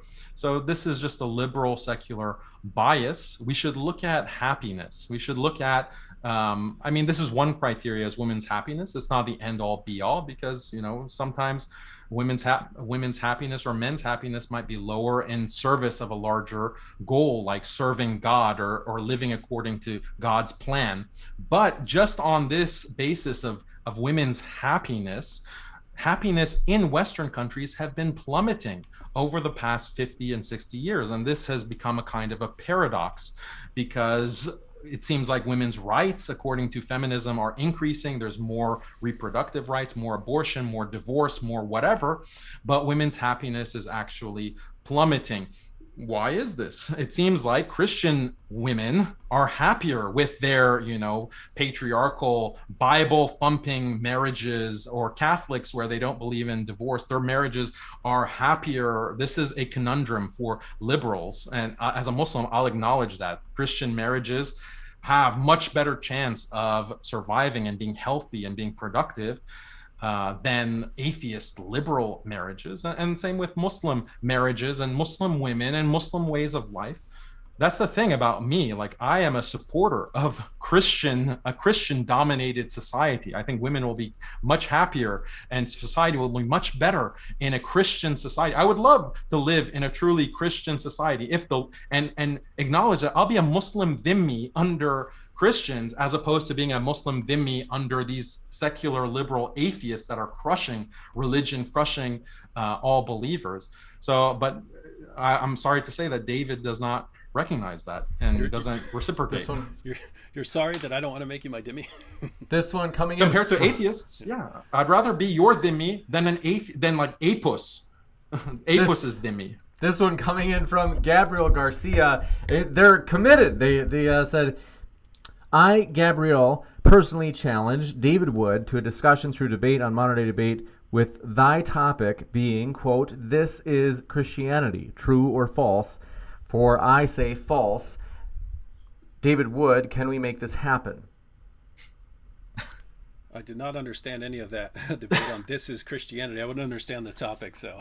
Shoot me an email, Gabrielle. I give you my email. Stupid Whore Energy says, why does Allah put enmity and hostility among Christians in Al-Ma'idah 5:14? Seems like an act of war and a violation of free will. And what's the verse? Like animosity towards Christians?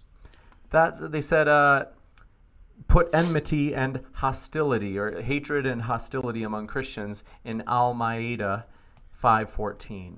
Among Christians? Like, so Christians fight with each other? Sorry, I haven't fully memorized.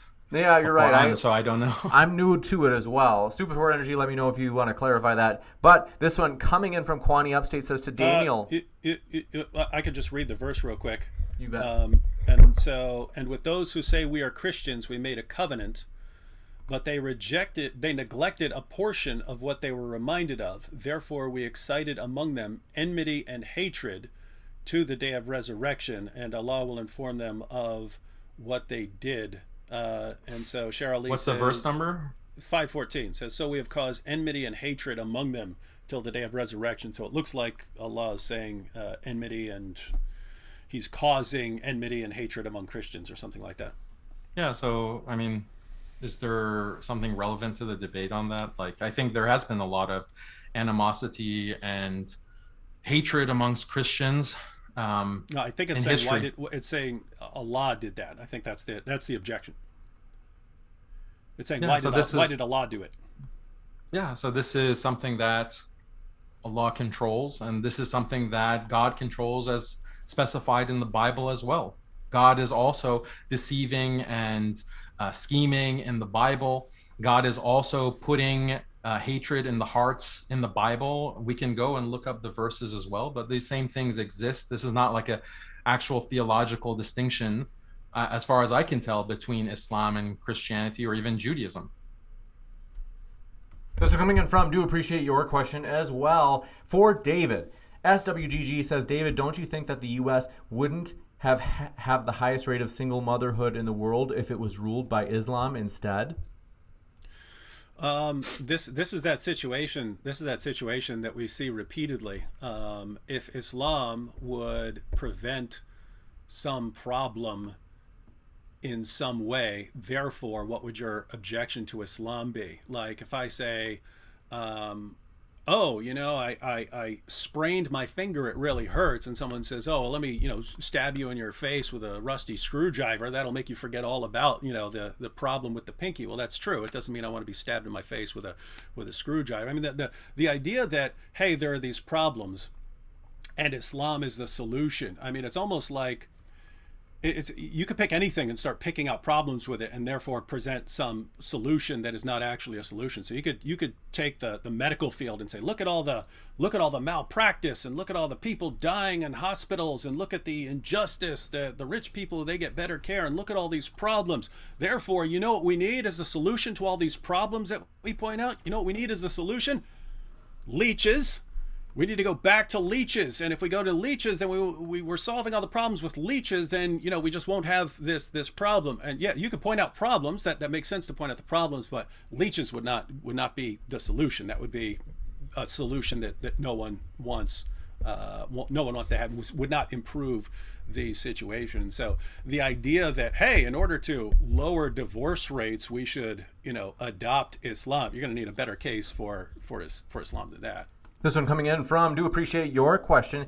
T-Rev the Game Dev says, Daniel, you said, quote, just pay the tax, unquote. Well, what if Christians refuse to pay? You used hypotheticals of disobedience to justify 434, in parentheses, wife beating, but you're trying to dodge the topic here. Where's the dodge? You're talking about jizya? Yeah. Pay the tax, pay the jizya. That's part of living as a non-Muslim in an Islamic government, in an Islamic nation.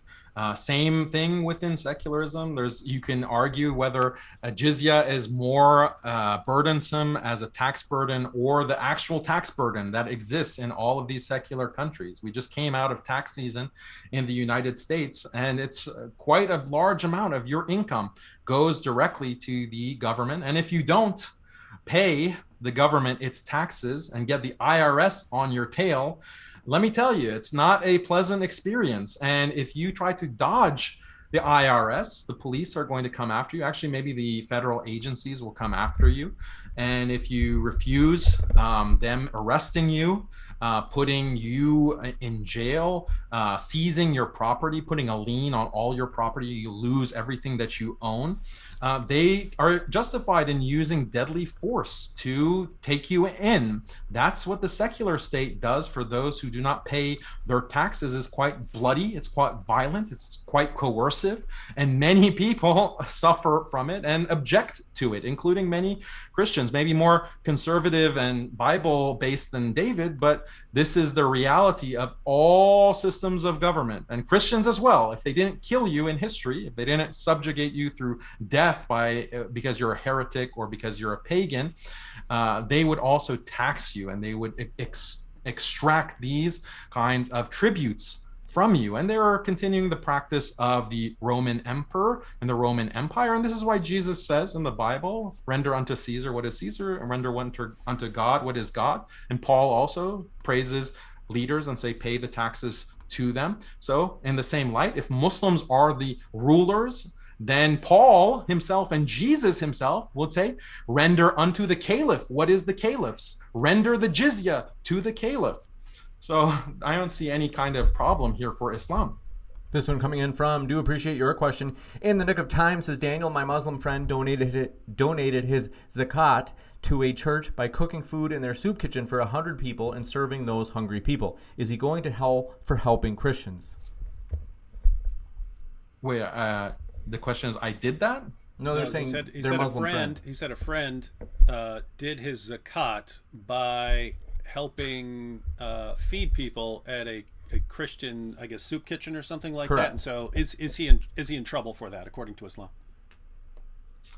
People just don't know the rules of zakat. So you have to have a certain amount. It's only for Muslims, but you have to have a certain amount of wealth a minimum amount of wealth. I think it's like around 5 to 7K, depending on the value of gold. It's called the nisab. And only if you have savings beyond that amount are you required to pay 2.5% as a Muslim of your wealth. So does working and service count as zakat? No, unless you're getting paid for that. You're getting paid for the labor that you're doing, and then you can pay those wages. But the work itself, I don't think that counts as zakat, but maybe someone more knowledgeable in the issue could correct me if I'm wrong in the comments. This one coming in from Frodo says, if we all agree it's Islamically valid to launch offensive military battles as soon as you're strong, shouldn't you expect powerful nations of today, such as the US and China, will work to weaken and undermine you?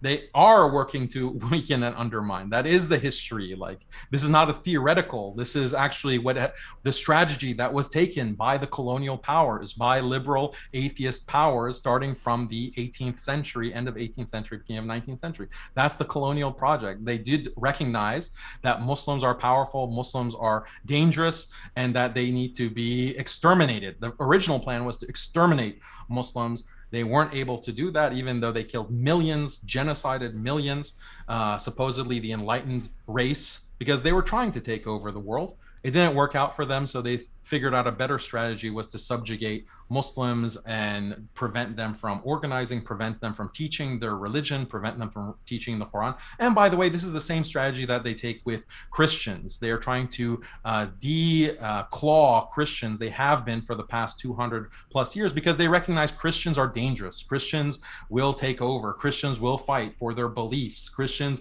have these strong families and these strong marriages and communities that pose a threat to the atheist, satanic world that they want to establish. So Christians are in the same boat as far as liberal secularism is concerned.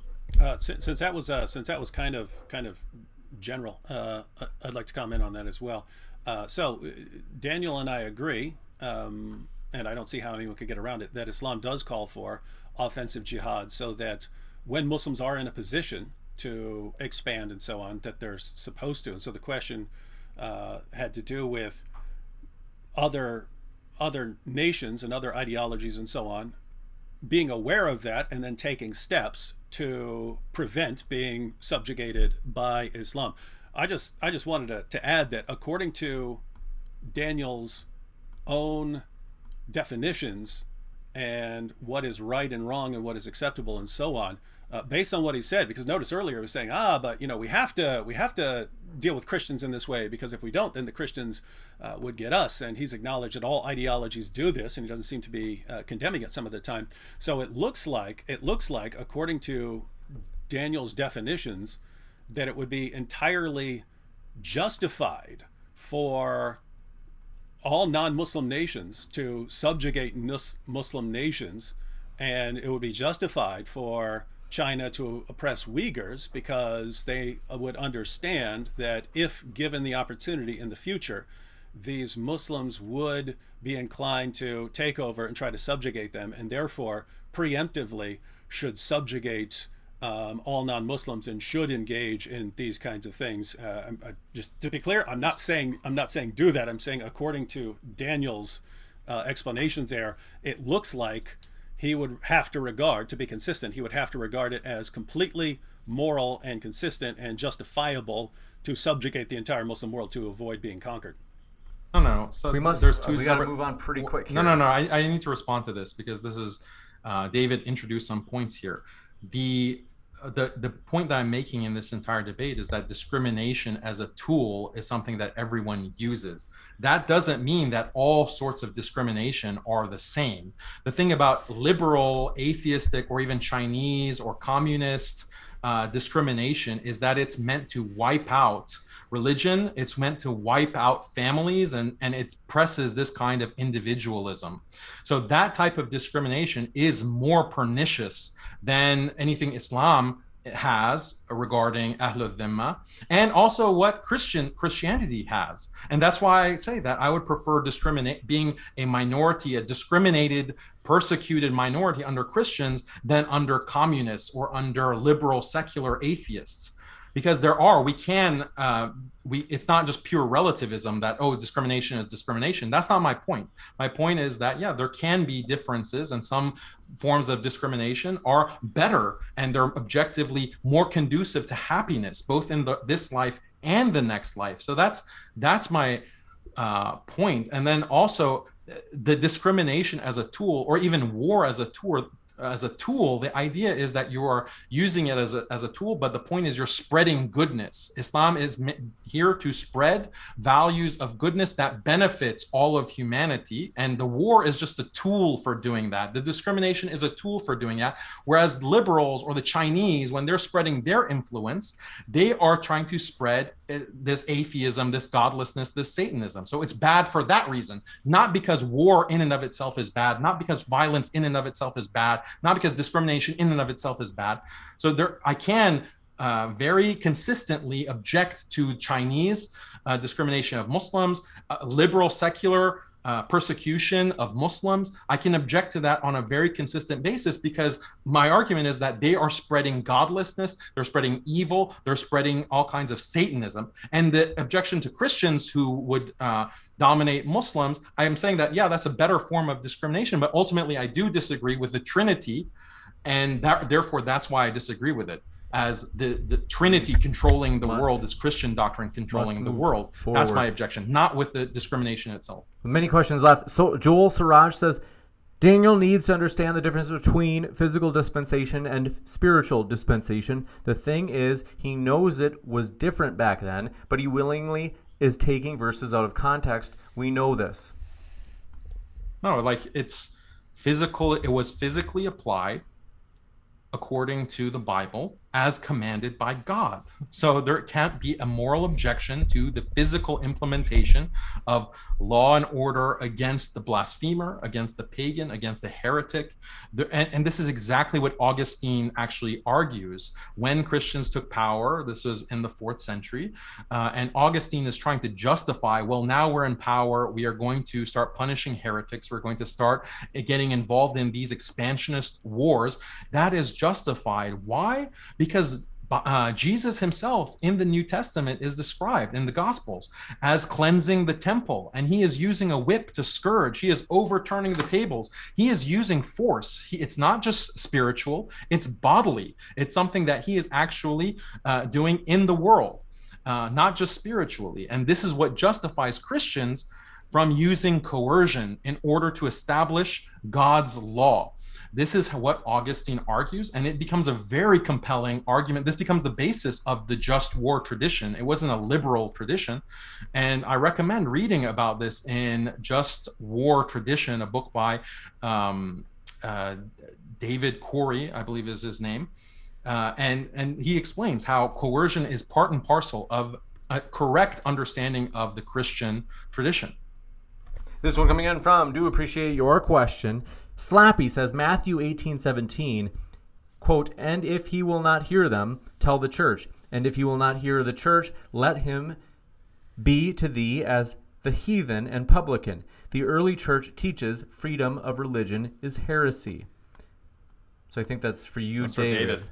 For David. No, I would say that that's the exact opposite there. You find the same principle with the Apostle Paul when he's talking about people who've committed various sins. The Apostle Paul says, who am I to judge those outside the church? So the point is, you can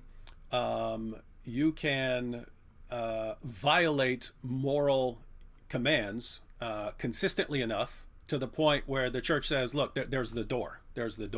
So that would be a kind of like excommunication, like you are no longer part of the fellowship of believers as long as you persist in, could be this heresy or so on. But that's not no one's stifling your freedom there. You're free to be as heretical you want under that. You could say, in a later in a later Christian country or something like that, you didn't have that freedom. But saying, hey, there's the door of the church, if you don't want to abide by the rules and teachings of the church, that's not stopping your freedom of speech or your freedom of religion or anything else. It's just saying you don't actually qualify as a Christian anymore. And if you don't want to live as a Christian, there's the door of the church. So that's what that's saying. That's not helping anyone's case here. This one coming in from, do appreciate your question as well. Albert Leon says, Jesus never commanded war or demnitude. Why isn't David stopping him from saying that lie? Well, no, because you have to look at what Daniel's saying. Daniel is saying that Jesus, as you can't actually say Jesus, you can say the divine Son or the second person of the Trinity or something like this, as the triune God of the Old Testament commanded war in certain situations and so on, and therefore I can't condemn war in all situations. Well, I don't condemn war in all situations, but Daniel would also be saying, and I'm trying not to straw man or anything here, that certain things that we object to in Islam would have parallels in the Old Testament. So why do we object to them in Islam if they have parallels? And so he would say that these were ultimately commanded by Jesus before his incarnation. And so we've already been through this, but my point is not that I would reject war in every situation or something like that, or killing in every situation. It's, you see a progression. The idea here is same with the Bible or with the Quran. So if the Quran starts with something, Allah says that he can abrogate it and that he'll bring something better than it or like it. If you start off with a situation that is limited in certain ways, it's limited in space, it's limited in time, it's limited in extent, it's limited in various ways, and then you eventually get to this, these are the teachings that you bring to the entire world, it seems like the final marching orders are what are most relevant. And if the final marching orders are significantly different from earlier revelations, it seems like, okay, there was some important place for those things at one time, but it's not the final marching orders. So God, as far as what God wants for the world, you have to go to those final marching orders. But if you compare them, then the final marching orders of Christians are, again, love your neighbor, love your enemies, pray for those who persecute you, live at peace with all people. This doesn't mean that people can't be punished and so on. We talked about this in a different debate, but governments have the authority to do this. But in Islam, the final marching orders are, it starts off, hey, let's not kill each other over this stuff when Muslims are in the minority. And then once they have the most powerful force in Arabia, then it's violently subjugate the entire world whenever you're able. And the idea that those two things are the same, that those two systems are the same, because according to Christianity, there was a time and teachings, now abrogated, if you will, that called for violence in certain situations, whereas in Islam, the violence in situations is for the entire world, for the entire subjugation of the world. To claim that they're in the same ballpark and you can't consistently raise an objection to one, I just think it's silly. This one coming in from, do appreciate your question as well. Born Again Rome says, Daniel, can God command an immoral thing? Is God not the authority over what is and isn't moral? Yeah, I mean, this is divine command theory. Like, I agree with that. Like, this is not an objection. Like, what is immoral? It's contingent on what God defines to be immoral. I think me and David are agreed with that. I think we can make appeals to what is intuitively right and wrong, and that's what you would do in an argument with an atheist, for example. You would argue about, well, what do people historically and humans biologically consider to be moral or immoral? That's in a debate with an atheist. But with a Christian, I think me and David don't have any philosophical disagreement here. That, yeah, what God does define what is immoral and what is moral. And sure, God can change the application or the applicability of certain commands at different points in history. But you can't say that something that God permitted at one point in history, but then prohibited at a later point in history, you can't say that, well, that thing is inherently immoral. And I'll give you an example of this type of mistaken reasoning that's brought against Muslims. So a lot of Muslims today will say that Islam actually prohibits slavery. Slavery is no longer allowed to be practiced. And that is the consensus of the scholars. And that is often brought up by apologists, Muslim apologists, and what David calls dawagandists. But what Christians will bring up, what atheists will bring up is that, okay, fine, it's not allowed in this day and age, but there was still a point where Islam is okay with slavery, right? And the implication is that slavery is so inherently immoral and wrong that the very fact that at one point it was allowed in Islam is disqualifying, is morally disqualifying of Islam. That is the argument that they make. And it's a very sensible argument. And that's why I don't engage in those kinds of apologetics. I say I defend slavery and the practice of slavery, as you can watch videos on my channel. And I explain that this is a historical universal, and there's good reasons to practice it on a rational, reasonable basis. But this is the exact same kind of argumentation I'm using against David and the Christian apologetics. I'm saying that, look, these practices of expansionist war, at one point, God allowed it. Okay, fine. If you want to say that's not applicable in this day and age or after Jesus, there's a new covenant, fine. I'll concede all of that. But you can't say inherently there's a moral problem with violent expansionism. And so much of David's videos and his missionary work basically gets mileage off of this kind of unstated assumption that, violent jihad is inherently immoral. He gets so much mileage out of that because he's taking advantage of the inherent liberalism of his audience. And this is something dishonest. He should be honest with his audience and say, hey guys, as he's done in this debate, like when you push him and you confront him, he has to concede it. But hey guys, look, this is something that is acknowledged in the Bible. David should recognize that and teach his audience that, expansionist war, God has allowed that at certain points. So it's not inherently immoral. It's not inherently evil or unjust. And as a matter of fact, every group, once they get power, they will want to spread their influence. And I asked David if he were the king, would he influence the world by having Christianity be privileged and having Christian values be privileged? Like, wouldn't that be a sensible thing that every Christian would automatically say, yes, of course, if I had that kind of power, I would want the words of God Almighty, Jesus Christ, to be the highest? Wouldn't any Christian acknowledge that? But apparently David is not that type of Christian. He thinks, no, neo-Nazis we can prevent from being in government, but Christianity, everyone should be equal. We can't prefer Christianity. Holy smokes. Okay. Library closes in 19 minutes, as you can hear. Haqiqatjou says, would you say that Daniel has no moral objection to alcohol because God allows it sometimes? So do you have a moral objection to abortion when God has allowed it before? You're talking about a different kind of allowing here. So in Islam, it was at one point, permissible. You weren't supposed to show up drunk to prayers and so on. And then later it was just generally forbidden.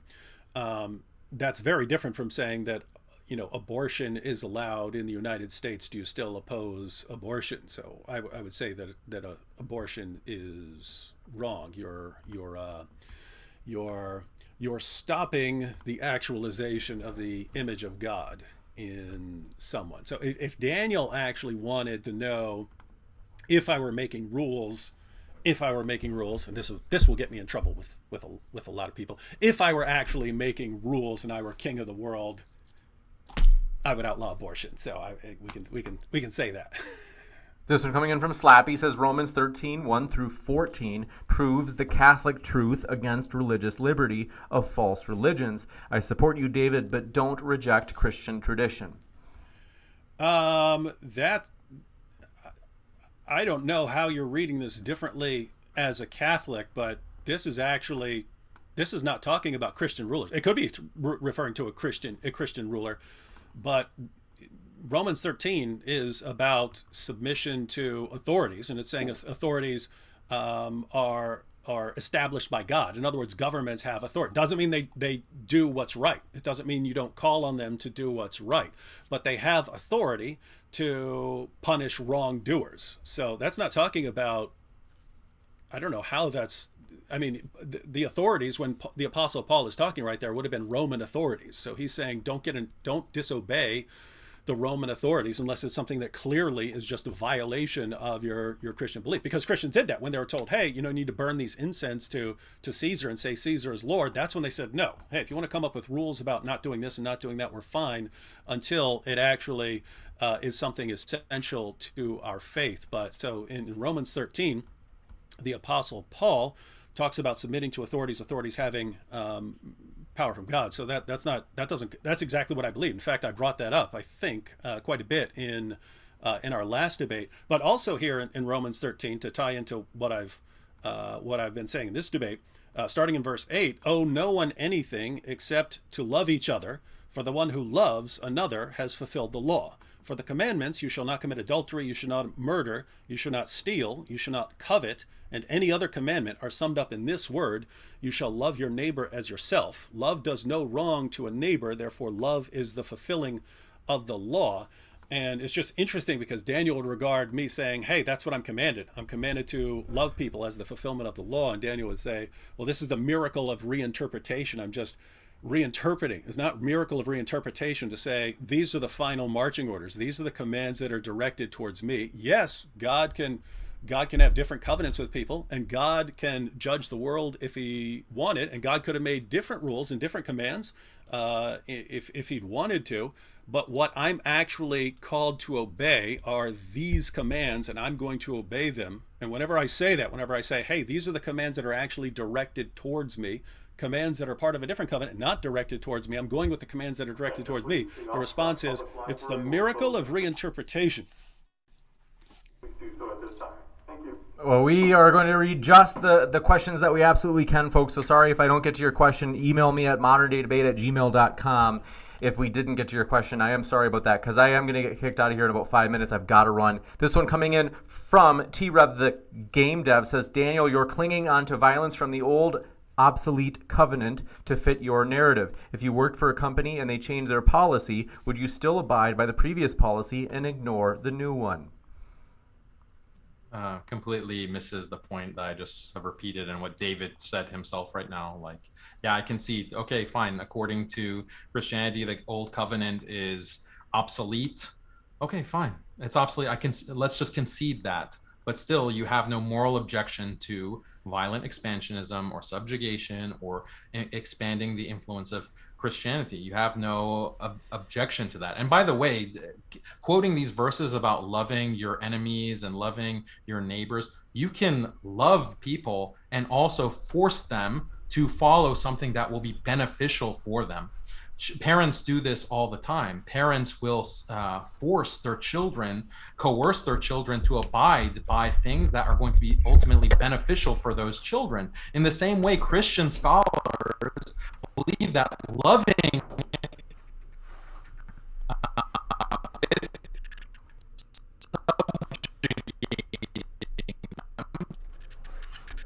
and that is part of love. This Islamic view as well is that all of mankind, this is serve humanity in this life and the afterlife. It is also about love. There's no contradiction between violence, war, subjugation, discrimination, and love and mercy. There's no contradiction. So it looks like Daniel once again is making a case for why people should subjugate the Muslim world. It's very, very interesting. This last one, Bladvad, thanks to your question, says apostasy law isn't as black and white as Imam Handball categorized public and private apostasy, in which the latter isn't punished. David, USA has death penalty for treason and espionage. Is it wrong? It depends on what the treason. I mean, I'm not for the death penalty in general nowadays. I don't condemn it for all times, because I mean it can be, you can kind of go either way. I'm just saying, if you left it to me and said, should this person be put to death, I probably wouldn't put people to death anymore. I'd probably lock them up. But I don't make the rules. As far as the governments are concerned, yeah, you punish treason, certain kinds of treason that are a danger to your nation. You can impose the death penalty for those kinds of things. You can impose death penalty for murder and all sorts of things. But to draw a parallel with Islam on this point really shows the problem. It's, hey, if someone leaves Islam, if someone leaves Islam, we're going to regard that as treason against the nation and just kill them, right? I mean, treason in a place like the United States or Western nations is like you're giving secrets to someone who's going to come and attack your nation and get everyone killed. That's part of the problem with Islam, that they're regarding, leaving Islam and converting to another religion as a kind of parallel to that, like it's actually in the same ballpark, and therefore you'd kill someone for leaving your religion. And so it's once again, it's a problem. It's like, if you see any problem in Islam, well, don't they have this somewhere else? Yeah, they do have, killing people for treason and so on has nothing to do, I'd say, with persecuting Christians and killing apostates and so on. You got it. Thank you very much. And then this last one, appreciate your question. Muslim Boogeyman says, David, you mentioned something about virgin factories. What do you think about the Christian alternative of the toddler cherub factories? No idea what a toddler cherub factory is. I get maybe in certain paintings, in certain Renaissance painting, they paint little cherubs or something. I have no idea what this is referring to. Cherubs are not like babies, according to Christianity. They were like that in paintings, but that is not actually Christianity. Virgin factories, you wouldn't call it a virgin factory, but that is actually part of Islam. You do get your virgins in paradise. You get to spend eternity deflowering them. So not a good parallel. This one coming in from Muj Khan says, George Bush called the war in Iraq a crusade. Read American Sniper. It was seen as a Christian war. Don't deny this, David. I didn't see it as any kind of Christian war, and I couldn't conceivably care less what George Bush said about it. No, but you don't need to go to George Bush. You can go to tons of people down through history thinking, we are waging war in the name of Jesus. I'm not talking about that. In fact, that's part of the issue between me and Daniel. David, why wouldn't you want to control people? I'm basically looking at thousands of years of human history and saying human beings always screw up. So you need to come up with the principles and policies that are least likely to keep people from screwing up and horribly oppressing each other. That's hard to do because, as Daniel's Islam. He's Islam. right. Daniel's right in a lot of what he says about humans just naturally, hey, here's my ideology. As soon as I got power, I have to go and conquer everyone else. But I'm very suspicious of when people that's get why that kind of power. And so it's irrelevant to me to say, well, George Bush thought this and American Sniper said this. They can say anything they want. It doesn't mean that is actually a Christian teaching to go to Iraq and fight. You could say what you could say is, was it a just war? Certainly some elements I would regard as definitely not just. I'm not an expert in the topic, but the discussion is whether it's a just war or not. Whether it's not a Christian war. I don't know what you're talking about. David is perpetually wondering, oh, life is so terrible. If only we had a system. And Christians are like, it's Christianity. Christianity is the system sent by God. And David's like, I wonder what system could there be? This one from Debate Don't Oppress. Thanks so much for your question. It says, Daniel, you seem to mix faith and politics. Should laws not be based on reason rather than a faith or religious belief? Laws are based on morality. What is morally good? What is morally bad? That's what laws and politics are based on. And that is defined by revelation and what God sends. So you cannot separate politics and law on the one hand and morality on the other hand. This is why the whole concept of separation of church and state is incoherent on its basis. Laws in secular countries are preferring the morality of atheists and sometimes even Satanists, increasingly so. That's what the secular system does. It prefers that morality, those definitions of good and evil, where it's good for women to rip out their children in abortions and evil to prevent women from murdering their children. That's the definition, that's the morality that the laws within these secular countries are based on. You're not going to ever be able to separate morality from legality and politics. And Islam is honest because it recognizes that, and it advocates for law that is based on true morality, true goodness, and true evil. And that is what the Sharia is. That's what Islamic law is. The fact that Christians don't recognize this is why, part of the reason why they're being dominated intellectually, spiritually, and morally, and bodily by the secular juggernaut that is wiping them off of the face of the earth. Got to run, but want to say, folks, our guests are linked in the description. Highly encourage you to check out their links and hit that subscribe button right now if you haven't already, as we have many more juicy debates coming up. In fact, tonight we're going to have a very controversial debate. Roe versus Wade on trial. Richard Spencer and Kay Fellows will be debating. You don't want to miss that one, as well as many other juicy ones coming up, so hit subscribe. Tell Richard Spencer to debate me. Will do. Or Robert Spencer. Robert or Richard? Yeah, Richard Spencer's a white nationalist. Oh, I'll debate him too. Bring it on. I'll ask him. Want to say thank you very much, David and Daniel. It's been a true pleasure. Thank you so much, James. Thank you, David. Mm-hmm. And folks, I won't be able to stick around for an after show because I'm at the public library. They're closing in a minute. And so I will be moderating tonight's debate, though. I found a stream spot. So go there tonight, and I will be hanging out in the after show for that one. I'm excited to get to catch up with you all, and thanks for your support, folks. So we'll see you tonight for that big debate. You don't want to miss it.